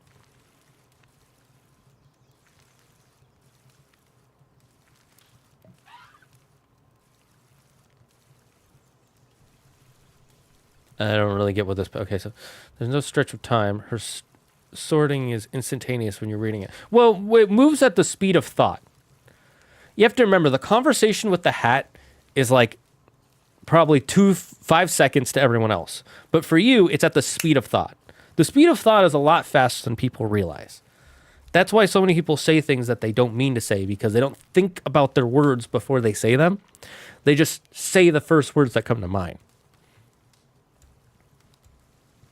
The movie makes it a few seconds, so all indication that she almost got to Ravenclaw should be lacking. Here it took like 15 times as long to not be sorted. Again, from our perspective, it's a really long time.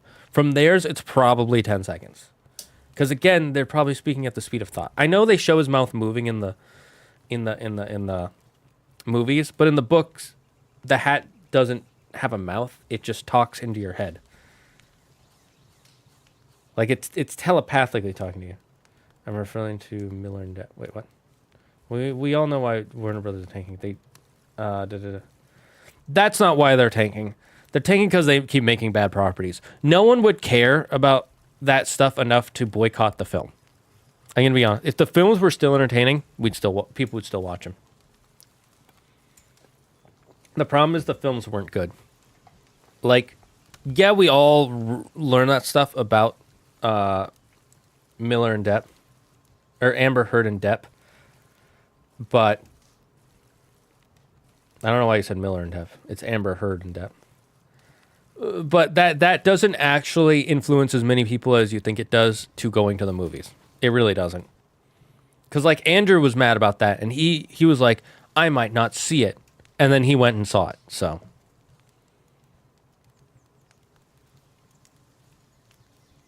Miller? I don't know who... What the hell are you talking about with Miller?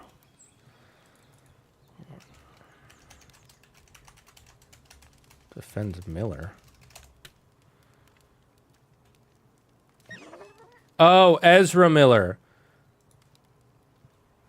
Yeah, again, I don't like Ezra Miller either. Yeah, I've never referred to him as Miller before. But I saw the Flash movie in theaters.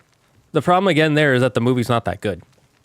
I enjoyed it, but it's not that good.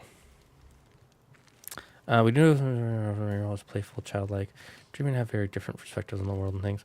It's clearly not a description of Hermione. Ravenclaw is more of an inventor or visionary. Hermione's not this type. She may be smart from a general perspective, so she became what she thought is smart.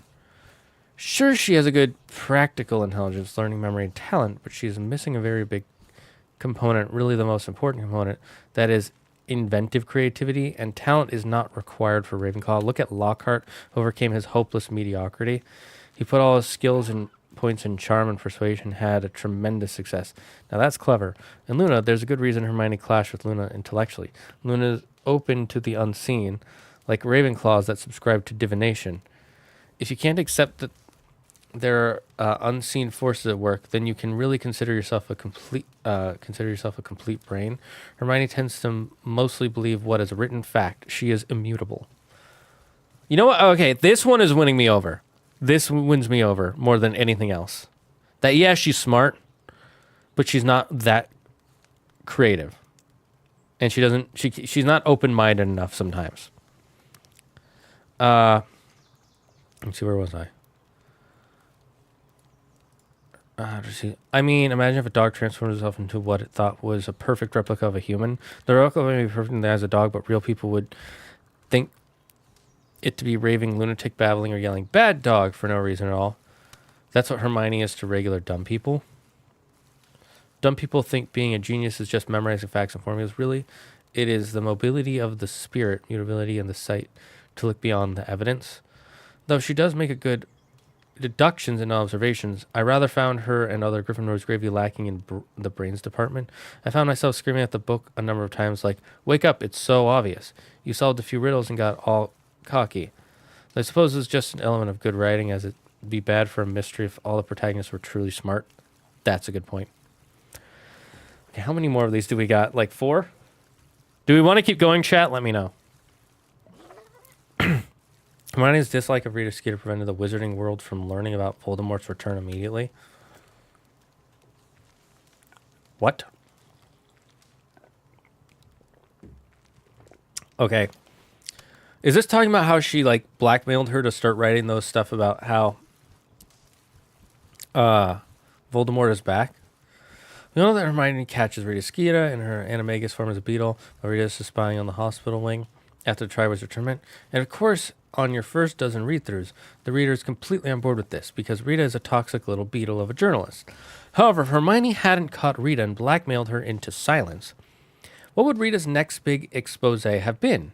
I think given where Rita was captured, on the window of the hospital wing, tells us that she could have, and I say definitely would have, overheard Dumbledore's speech to Fudge, at the very least.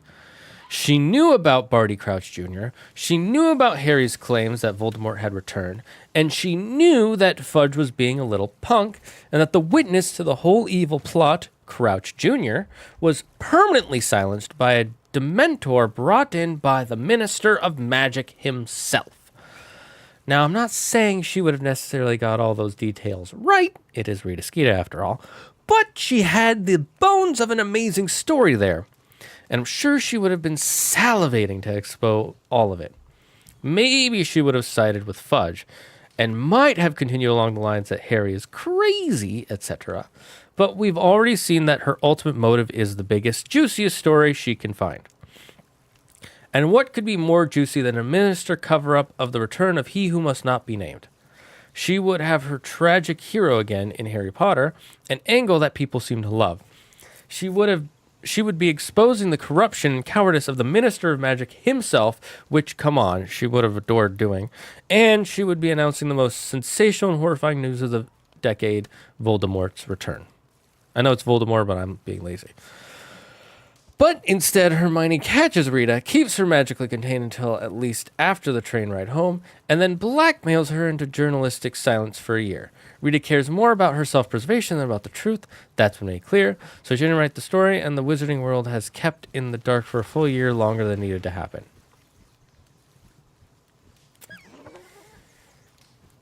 Maybe. Yeah, okay, I buy it. Not a bad theory. Some of these theories are actually pretty good. I won't lie. Hermione received the Time Turner and Prisoner Azkaban due to Lucius Malfoy trying to sabotage her schooling. Okay, this is one you're going to really have to try and sell me on. And it's only got a paragraph, so I don't. In Chamber of Secrets, Lucius Malfoy got laws passed with the Hogwarts Board of Governors when he was threatening them to try and undermine Hermione academically, including limiting class schedules, timetables, max number of classes able to take. McGonagall intervened by writing many letters to the Ministry on Hermione's behalf, resulting in her getting the time turner prisoner of Azkaban. Yeah, I guess. Hermione, Harry, and Ron were better fits in other houses.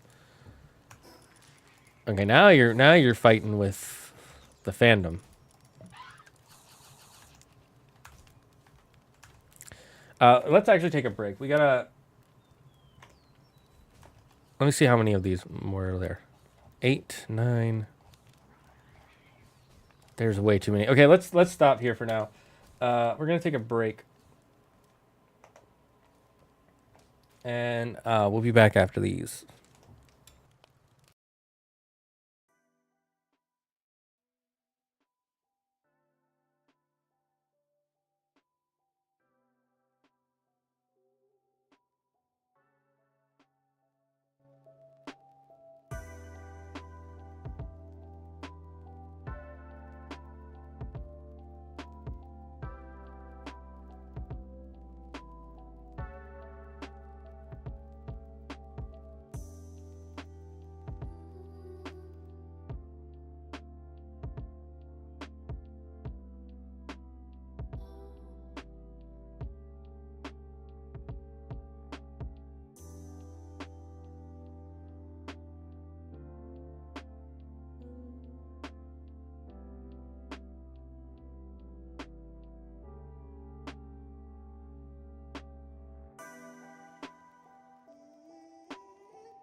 All right, we're back. We're back, mates. Let's continue collecting pals. Oh, anything I want to? No. Okay then.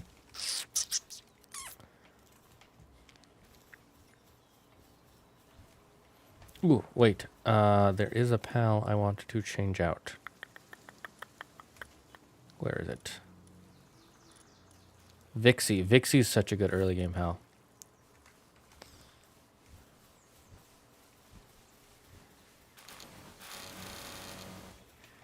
Beautiful. I love that sound. That. Don't ask me why. I just do. Deal with it. I'm not gonna need this, so I'm deleting it. The reason why this is so good is Vixie creates pal spheres, arrows, and stones in the ranch. So that's free pal spheres, everyone. Free pal spheres. I need ingots for more green spheres. Yes, green spheres.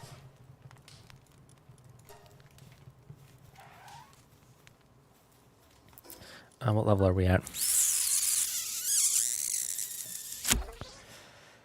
I see.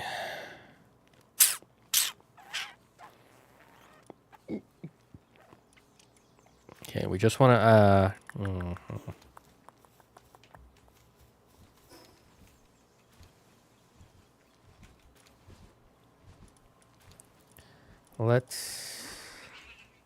there's the one we got.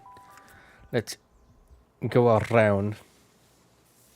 Maybe we should start catching dupes to speed up the level up process.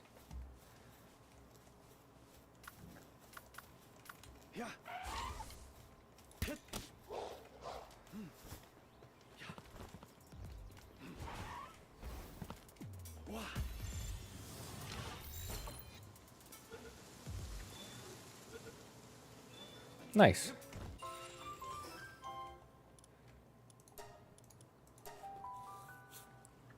So, chat, what's everybody's plans for the rest of the week? We only have 2 days until the week is ended. And then 2 more days until it's started again. Ah, it's an endless loop. No. No. How could this be? How could this be? Yannies. Sorry.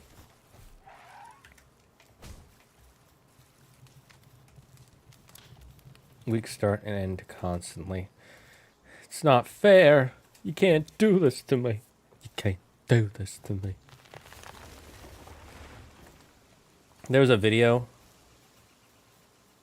that Andrew and I made before we were making videos,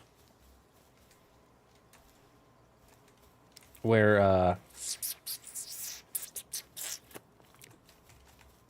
Andrew said you can't do this to me, and the way he did it, I really liked.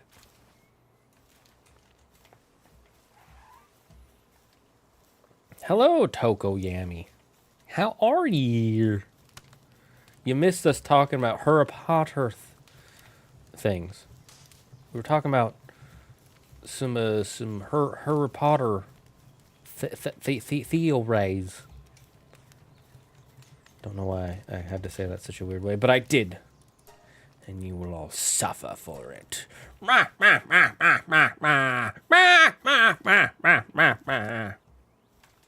But how are you doing? Are you doing all right? Are you having a good day?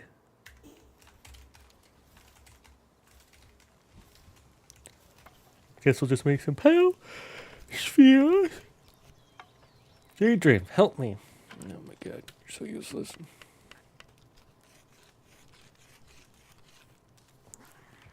Yes, yes, assist. Assist me. Thank you. Thank you. I don't care for Harry Potter anymore, so that's good. Why not? They're still good series. It's still a good series.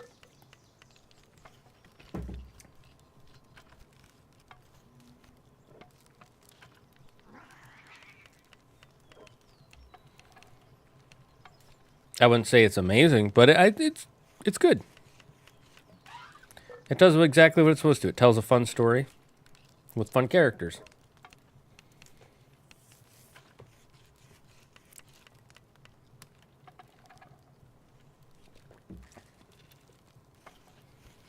None of the new stuff has been good.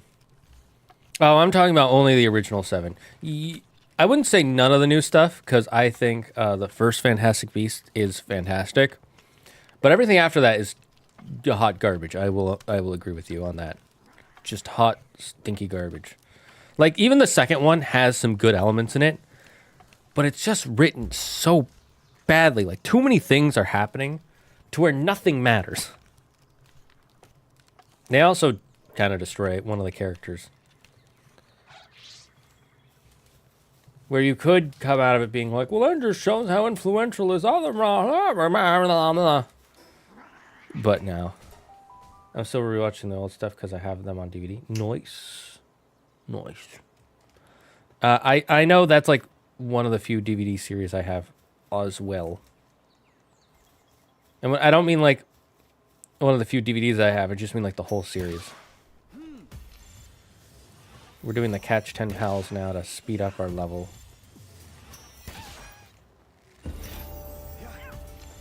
Because every 12, when you catch the first 12 of any pals, they give you so much experience. Oh, yes. We're unlocking some god tier stuff here. Yeah, now we got to go back to make that shadow. It's like I doesn't care enough about it to keep up with anything that happens with it. Oh, we were talking about fan theories. Like the fan theory that Ron is Dumbledore from the future. Or there was actually some other good ones. I'm trying to remember them though. There are ones that aren't really theories. They're just more like things that happen, I guess you could say.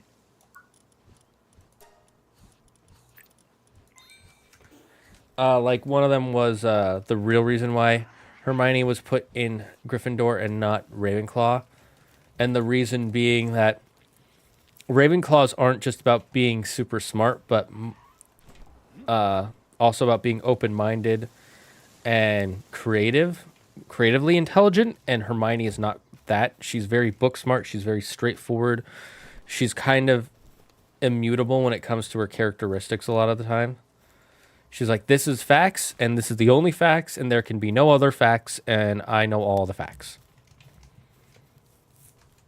Whereas there are characters like Luna Lovegood, who is like, you know, these other things could be true, and Hermione does not like that. Okay, we need paldium fragments, ingot, cloth, and leather. Okay, so cloth, we're going to just set one of our pals to work on that. Paldium. Yeah, just make 40. Fuck it. Get rid of all our rocks. I definitely don't care about that. I find them interesting. I like reading what people are saying and then getting mad about it because you're stupid. No. That's not... No. Shut up. Slap, slap. Other than that.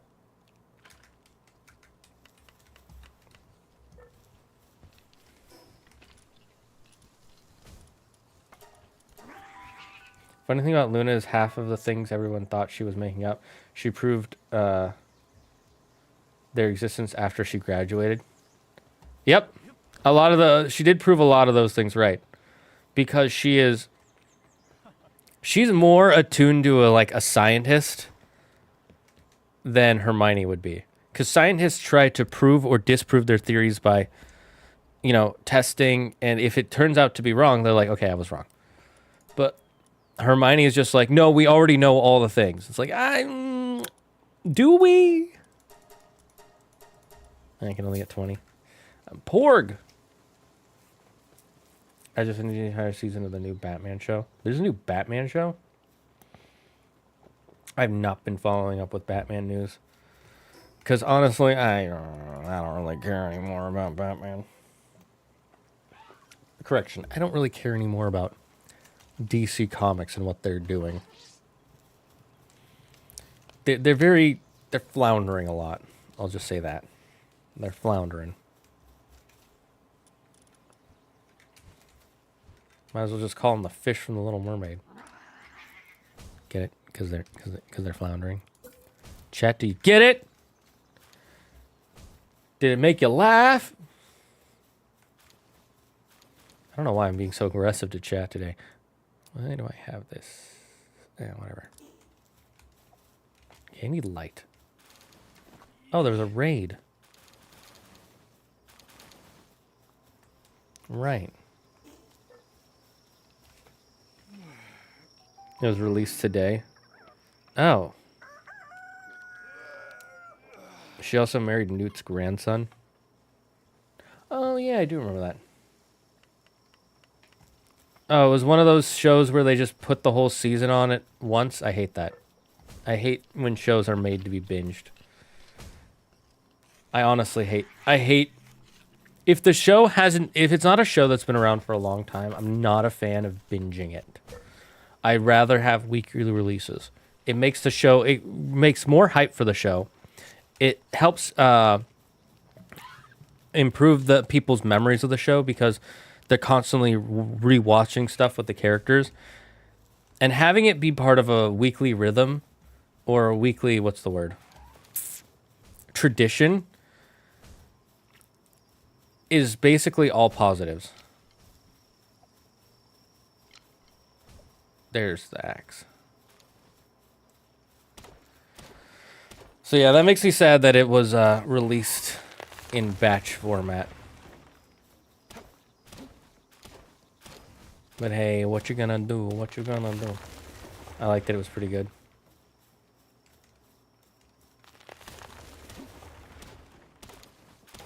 I still think it would have been better if it was weekly, but, you know, glad you liked it. What's something you can tell me about it? What makes it unique from other Batman experiences? They got my Gentleman Ghost in it. Oh, they have Gentleman Ghost. That's cool.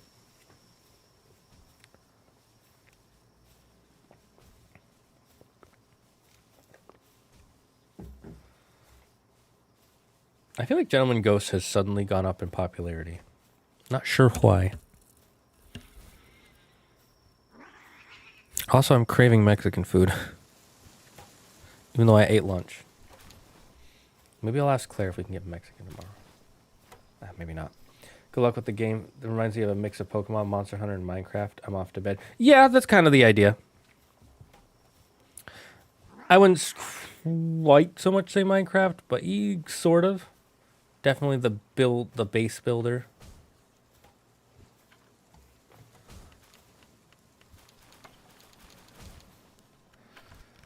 Just because Minecraft is so unique in the fact that you can break any and all blocks.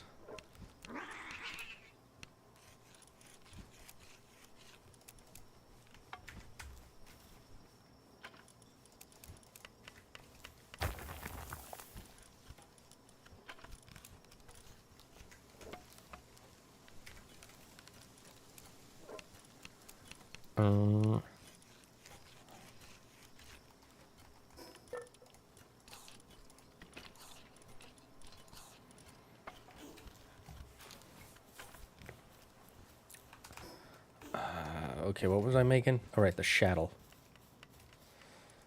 What else do we need? Cloth and the palladium. Jeez, you're taking forever, lady. Good night, all. Good night, Alpha. Sleep tight. Don't let the squawk bugs bite. For if you do, there's nothing that will stop them from becoming addicted to you.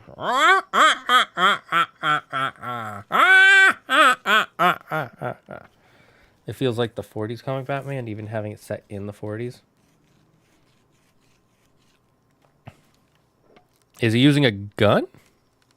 Actually, I gotta double check when that was. Later.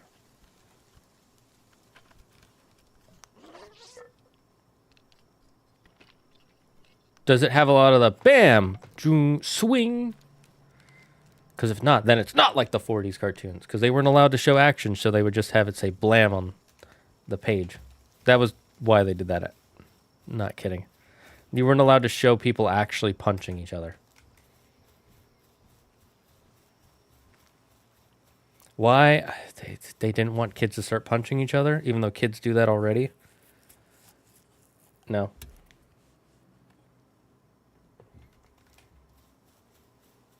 It has Automatopia? Okay, I have to look up what that is because I've never heard that word before.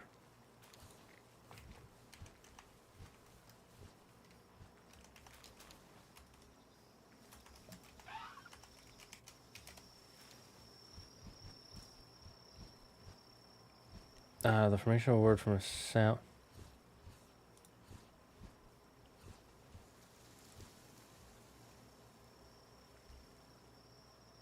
Ah, got it.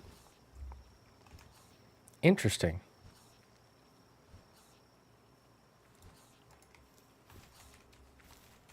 The villain Automatopia. I don't know every Batman villain.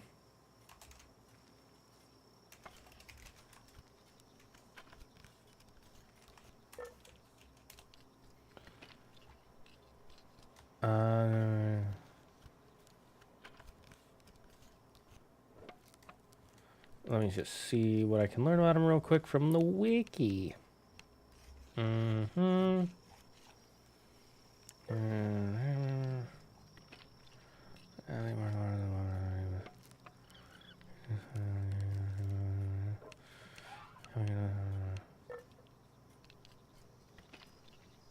Seems like a very generic villain from what I can tell.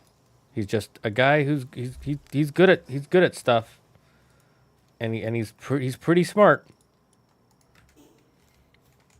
Yeah, it doesn't seem like a very interesting, like, oh, you'd remember him because he did all these things. And it just, he's a Batman villain. Mr. Batman, please, I'd like you to die. That's what we're calling him from now on. We're calling him Batman, not Batman. He's no longer Batman. He is Batman. Batman.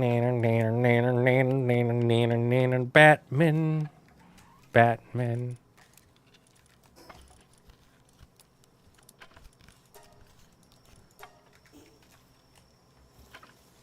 He's pretty cool. He seems like he exists. That's all I can really say about him. Why are you not cooking? You're on a break, huh? Well then, I hope you enjoy it.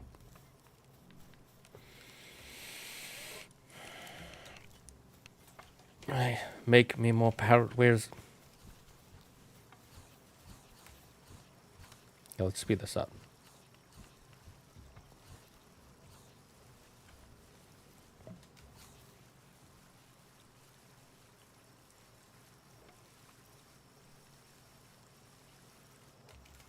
Okay, it bugged me that we weren't facing it. So does he have... If he's pretty cool, let me ask you a question. Does he have ice powers?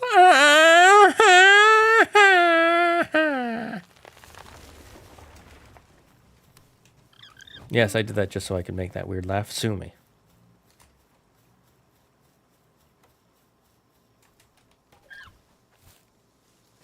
Yes, spit. Spit on the crusher. Do it. Build me more special shiny blue rock with spit. Do it. Do it. Do it. While you do that, I'm going to... I'll say of Clayface, but they use his original story. The one where he's an actor? So the original Clayface. Interesting.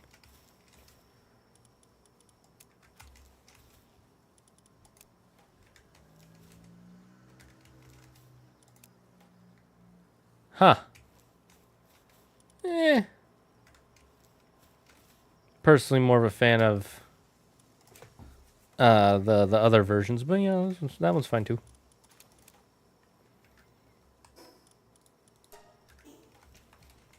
They also make less overpowered. Wait, what? Talking about Clayface. I mean, the original Clayface isn't that strong. The only thing is just that his face is. He's able to change his face. He's not like the second iteration of Clayface, who actually is like super strong and stuff like that. Yeah, it's because the original Clayface, all he could really do was just change his face around, and then he went crazy, and then he tried to like melt other people's faces. It was a whole thing. It's kind of really flapjacked up. Him in Black Mask. Some writer was like, "I want to ruin people's faces," and they were like, "Dude, that's fucked up. You say that again, and I'll ruin your face." Okay, never mind. Do it. God. Okay, do it. Jeez, what's wrong with Frank? Shapeshifting is pretty useful, to be fair, but it's only shapeshifting his face.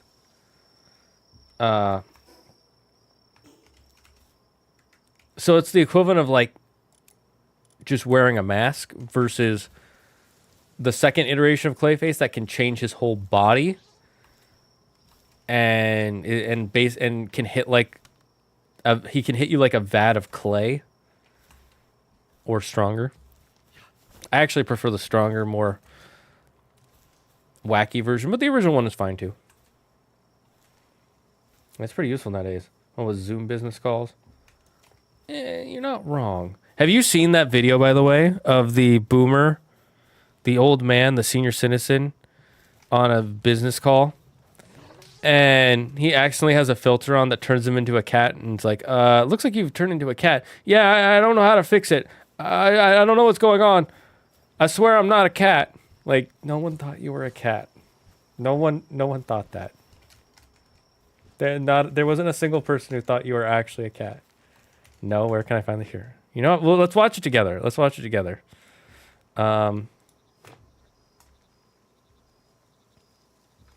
Right, I don't have a...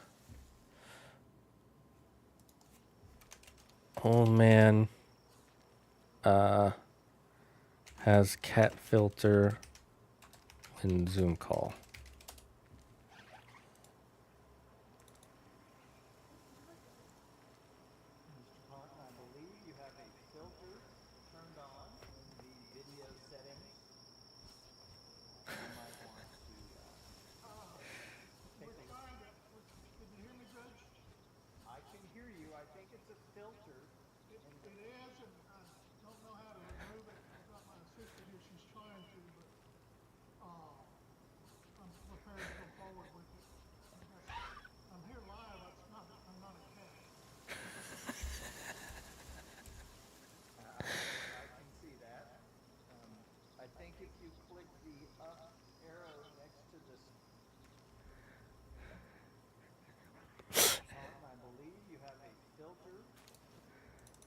Every time I'm not a cat. I swear I'm not a cat. That gets me every time. Every time. It's so hilarious. Like, I don't know why. What are they? They have Harley Quinn here too, and I appreciate them doing something different with her. That's weird. If it's supposed to be the 1940s Batman, Harley Quinn shouldn't exist. They didn't invent Harley Quinn until the TV show. And what do you mean by different with her? Because we already have two different ways they do Harley Quinn. I don't think she's actually dressed like a Harley Quinn again, which I'm glad for. Okay, so going back to her roots from the 90s. Well, if it doesn't clarify, people would think a witch would place a curse on him. That, you got a point there. Which curses are a thing in modern society. We should bring back witch curses. We should make them a punishment for breaking the law.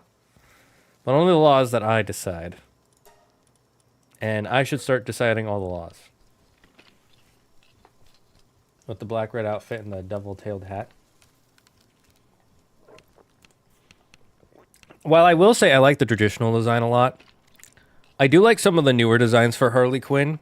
Not all of them. Some of them are too, like, modern feminism. Woo! Like, it's just a girl with kind of skimpy clothes because she's trying not to just cuz it like some, but some of the designs are actually not bad. Like, yeah, okay, that looks pretty good on her.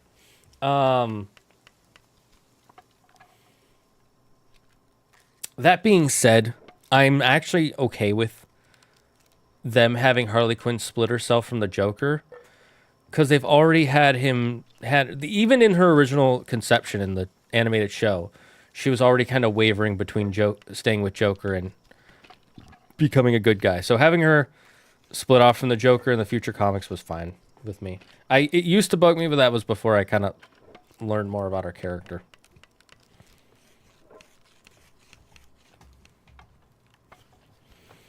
She used her job as a therapist to kidnap rich a-holes and hypnotize them into giving all their money to charity and having them get killed after. You know, I will say that is definitely an interesting take with her. I like using her therapy, although therapists and hypnotists aren't necessarily the same thing. So it's a little wacky, but it's also a Batman comic, so I'll let it fly. That's still a crime, though, and she should not be doing that. I remember thinking her designs in Arkham Knight was nice. Yes, agreed. They gave her so many different outfits in the Arkham series, which is really cool. That is different and pretty villainish, so gets a seal of approval from me. Exactly. Agreed. 100%. I think it's good. Now I want to see this Batman show. You're kind of selling me on this Batman show, I'm not going to lie. Where can we watch it, Toko? Where can we watch it, damn it? Where? I must know. I must know.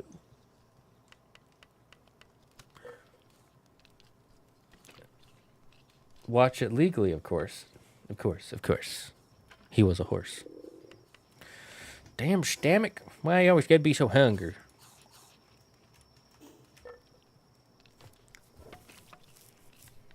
Amazon Prime. That's kind of surprising, not gonna lie. Because I would assume Warner Brothers would want to have it only on Max. So that's interesting.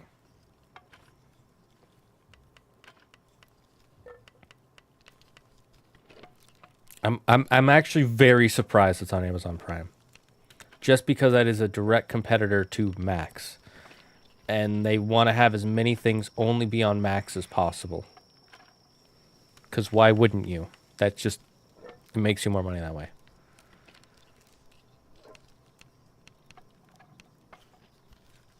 Huh, didn't know about the active skills thing.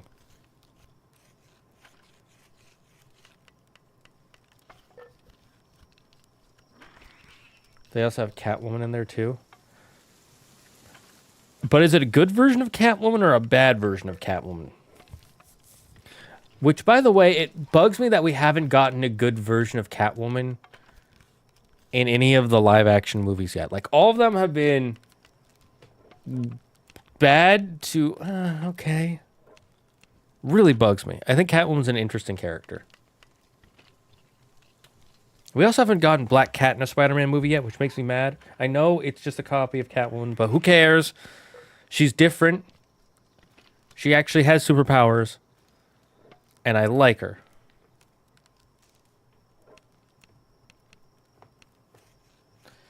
Damn, they made Alfred a big old chonker. What, he's not a skinny old man? You know what's interesting, by the way? Alfred has been dead in the comics for, like, over 5 years. In real time. Like, they killed off Alfred a while ago, and they have not brought him back, which is surprising. She's a petty criminal. So she's Catwoman. That's always what she's... Okay. I mean, it's not a bad thing. That's Catwoman. We'll come back. For now, we have Pals to catch. Yes. Alfred's dead. Say it isn't so. Yeah, look it up. He died in... Oh, what was it? Let me look up this Alfred, by the way.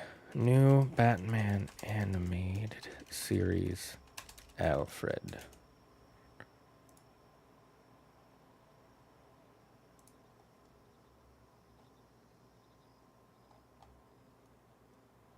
Okay, new Batman TV show. 2024. It's called Batman Caped Crusader. Interesting. Alfred. I misspelled Alfred, but it'll figure out what I'm trying to say. Oh, they did make him a chonker. Oh, this looks like it's actually taking more of the inspiration from the animated series. Did they get some of the animators back from the animated series back? Because this looks like it could just be like a sequel to the animated series. That's pretty cool. Rip our skinny boy, though. But he does look more like the version of him from the 40s comics. So, I mean, you know, it makes sense. But I will say I don't like how they did Penguin. You know, honestly, I don't care what they do with Penguin. He's like one of the most forgettable villains for me. Like, he's kind of cool. But also, meh.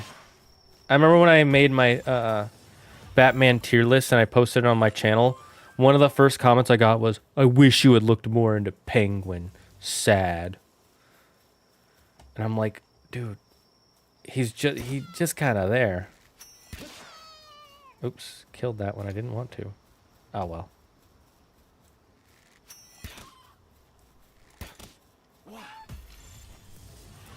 I know one of the writers or producers from the animated series worked on this too. Nice.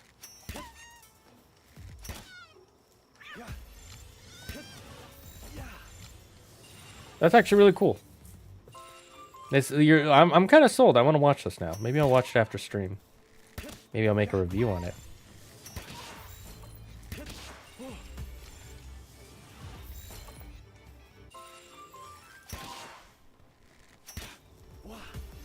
Okay, if I catch 2 more, level up. Let's go.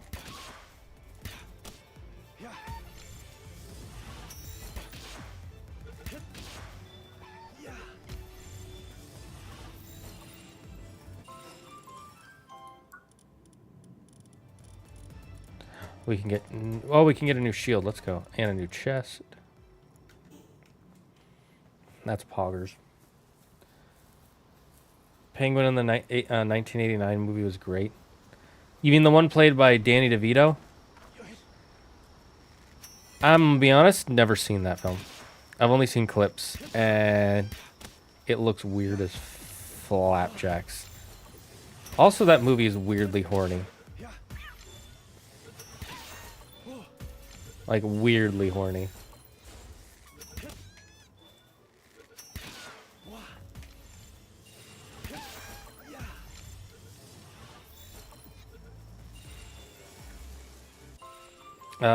Hugo Strange is great, but because he actually deduced the identity of Batman. Well, yeah, he's the first character ever to do that in the series. The second character is the Riddler. So him deducing, because actually, but you know, before the Joker, because the Joker is actually a relatively new Batman villain compared to some of his others. Before the Joker, Hugo Strange was Batman's arch rival in a sense, because he didn't have powers, he worked with the government, and he knew Bruce's identity. And that was like unheard of for superheroes of the time, for a villain to figure out their identity. But now it's like, they figure them out. They figure out their identities all the time. You know, it doesn't matter. It doesn't really affect anything. Which is like, yawn. If you're gonna have someone figure out their identity, have it actually affect them. I'm just saying. I love how weird and dark it is. I guess that's why Toko loves him.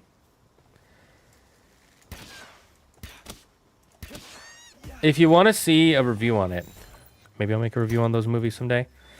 But if you want to see one now, I highly recommend watching a Cosmonaut review of all the Batman films.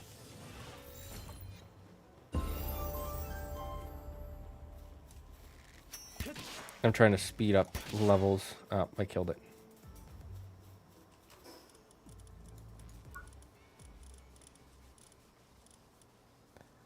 The cook pot is actually pretty useful. The heater is not important. Unless you're trying to do specific things, which I'm not at that level to do yet.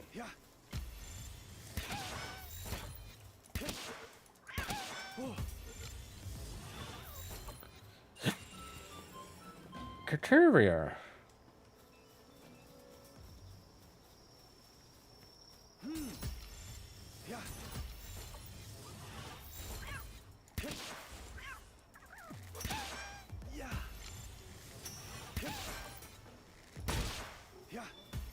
Oh, my bow is broken.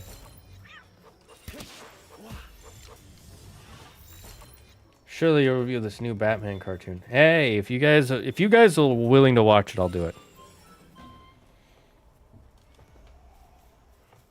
I'll definitely consider it. I do have another thing I want to review soon, so. It has the best version of Catwoman. Also has Two-Face.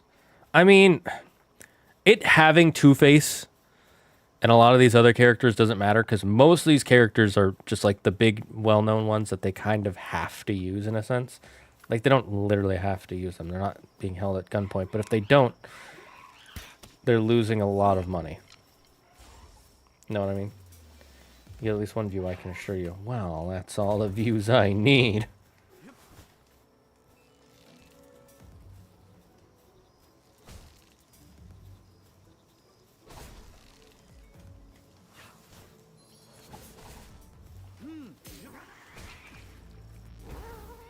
Oh, damn it. You could have lived. You could have lived.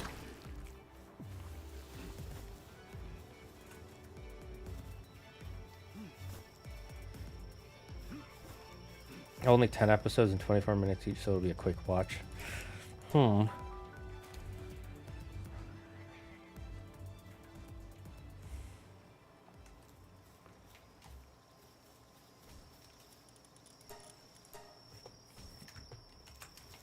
Maybe I'll watch it, maybe I won't. We'll have to see. We're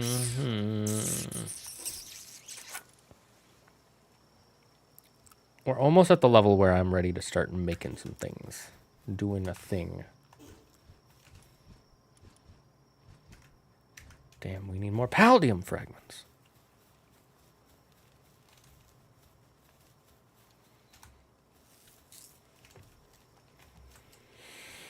Okay, let's try to get to that level that I'm talking about. Let's schlep first so our pals will get back to work. I mean, the 2004, the Batman the TV show didn't have Two-Face.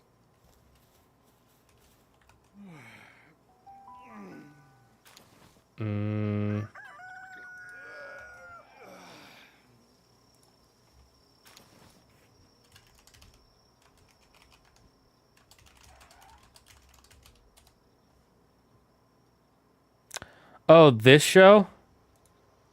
Yeah. Let's see. Every villain to show up.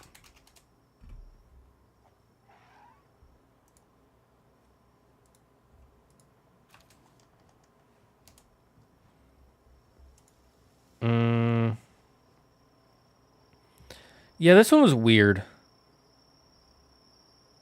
I remember watching a few episodes of it and being like, not a fan.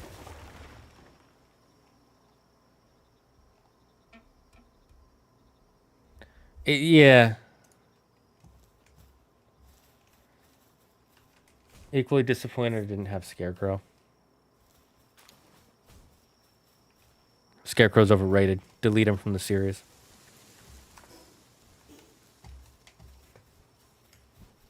Kick. You know, they should just, every time that they their Scarecrow, they should just replace him with the Joker. People love that. No one gets mad when they do that. Absolutely everyone enjoys that. True facts. If you can't tell, I'm joking.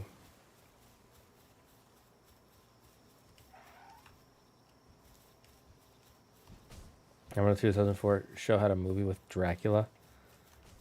Oh, yeah. That's where a lot of kids learned about the whole Alucard thing. It was pretty interesting. I like the movie better than I like the show. I'll say that. Do I not have a box for Palladium?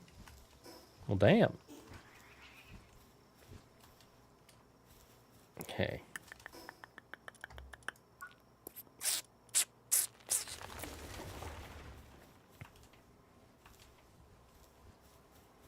Let's make some more ingots. I'm really working this one guy. He's got like 3 jobs. My spark it.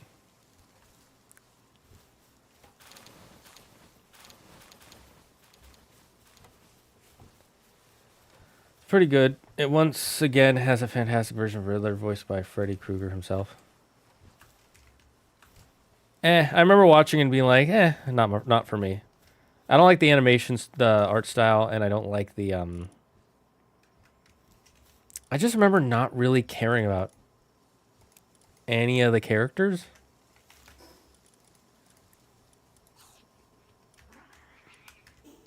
It's pretty nah, no one likes Scarecrow. It's all about Joker. Truge.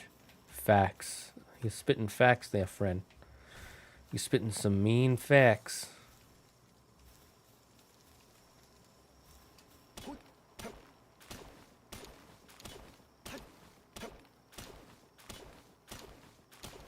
That movie is the only thing where I remember that what Penguin did, and he served Dracula. Yeah, honestly, people act like Penguin is such an amazing character. But everything about him is so just... He's just a greedy rich guy who's kind of a mob boss. But that's it. Like, he's got wacky weapons. I like his weird umbrella. That's about it. He's super forgettable. I just never care. If something has Penguin, I'm like, okay, sure. What do you want me to do about it? You know?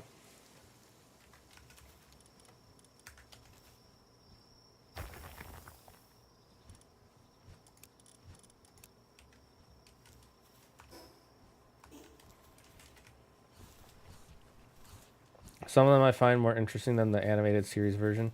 Penguin's great in Batman Returns. And in Gotham. Yeah, he was interesting in Gotham, but Gotham wasn't a very good show in my opinion. Like, the first season was good, but the rest of it, I couldn't get past it. I didn't like it. And I didn't like how they just... I didn't like the whole premise of the show. I didn't really enjoy it. Yeah, again, the acting was good, but yeah.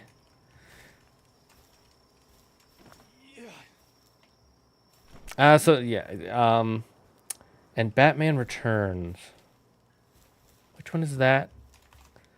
I don't remember every Batman series ever, believe it or not.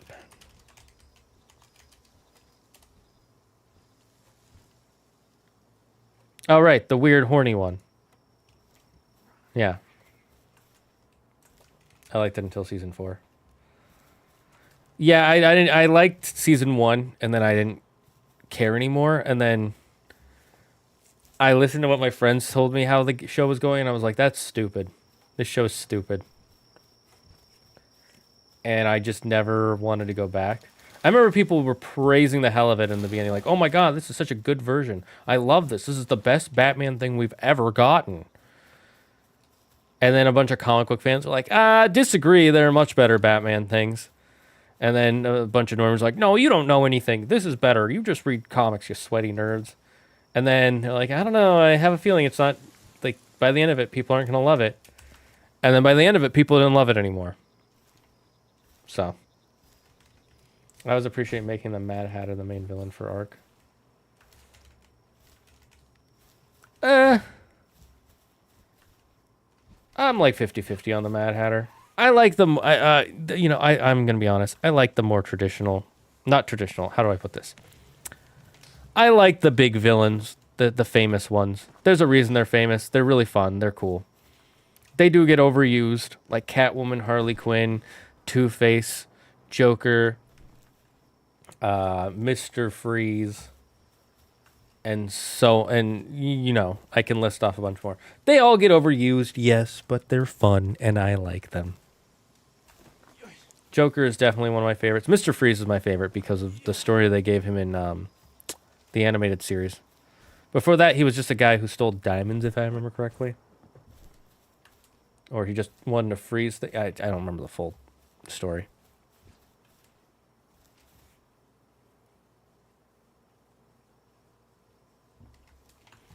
But the Mad Hatter's cool too. I don't hate the Mad Hatter. I don't know if there's a villain in. Well, there are definitely. I'm pretty sure you could bring up a villain in Batman that I hate. That I'm like, I don't know why people like this character. But it'd probably take you a minute, because there's so many great ones that it's hard to find the terrible ones. You know. Now I'm just running around, and we've been streaming for almost 3 hours. So let's end here. Let's try and find anybody to Rade. Is Jeremy streaming? Who's that guy we raided that one time who did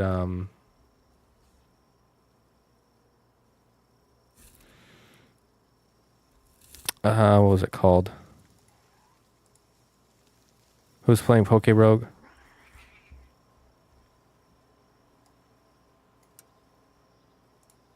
Oops, not what I wanted to do. Was it T-Rex? Let's see. Let's see his videos, because he seemed cool. Oh my god.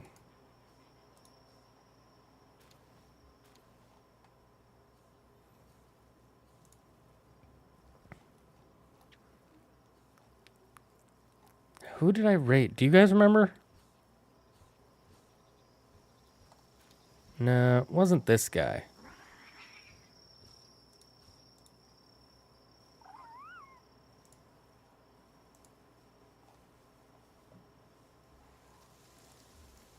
No, I don't think it's this guy either.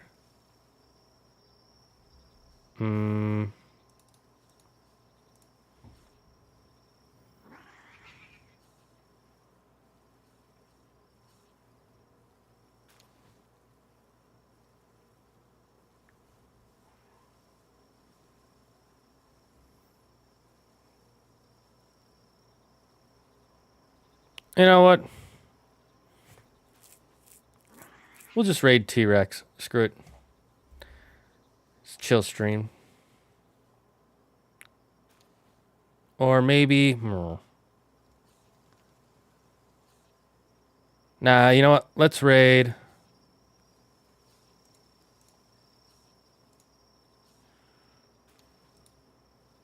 Oh, where is it? Where is it? Let's raid Turtles and Chill for a true chill stream. Had a cool side mission in Arkham City. That is true. He did have a cool side mission in Arkham City.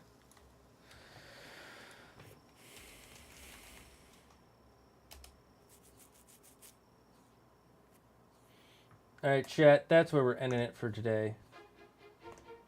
1 second. Thank you for joining us for another stream in the Dragon's Den. It means a lot to have you all here. You guys have been awesome. Let's start the music again. There we go. Thank you all for joining us. I hope to see you all again next time. We'll probably have a Fantasy Friday stream tomorrow. We'll see. Keep your noses on. Until then, stay safe, stay smart, stay healthy. Enjoy these beautiful fish and their wonderfully relaxing music. Be thankful for everything and everyone in your life. And the number one rule here in the Dragon's Den: don't believe in yourself. Believe in me, who believes in you. Bye-bye.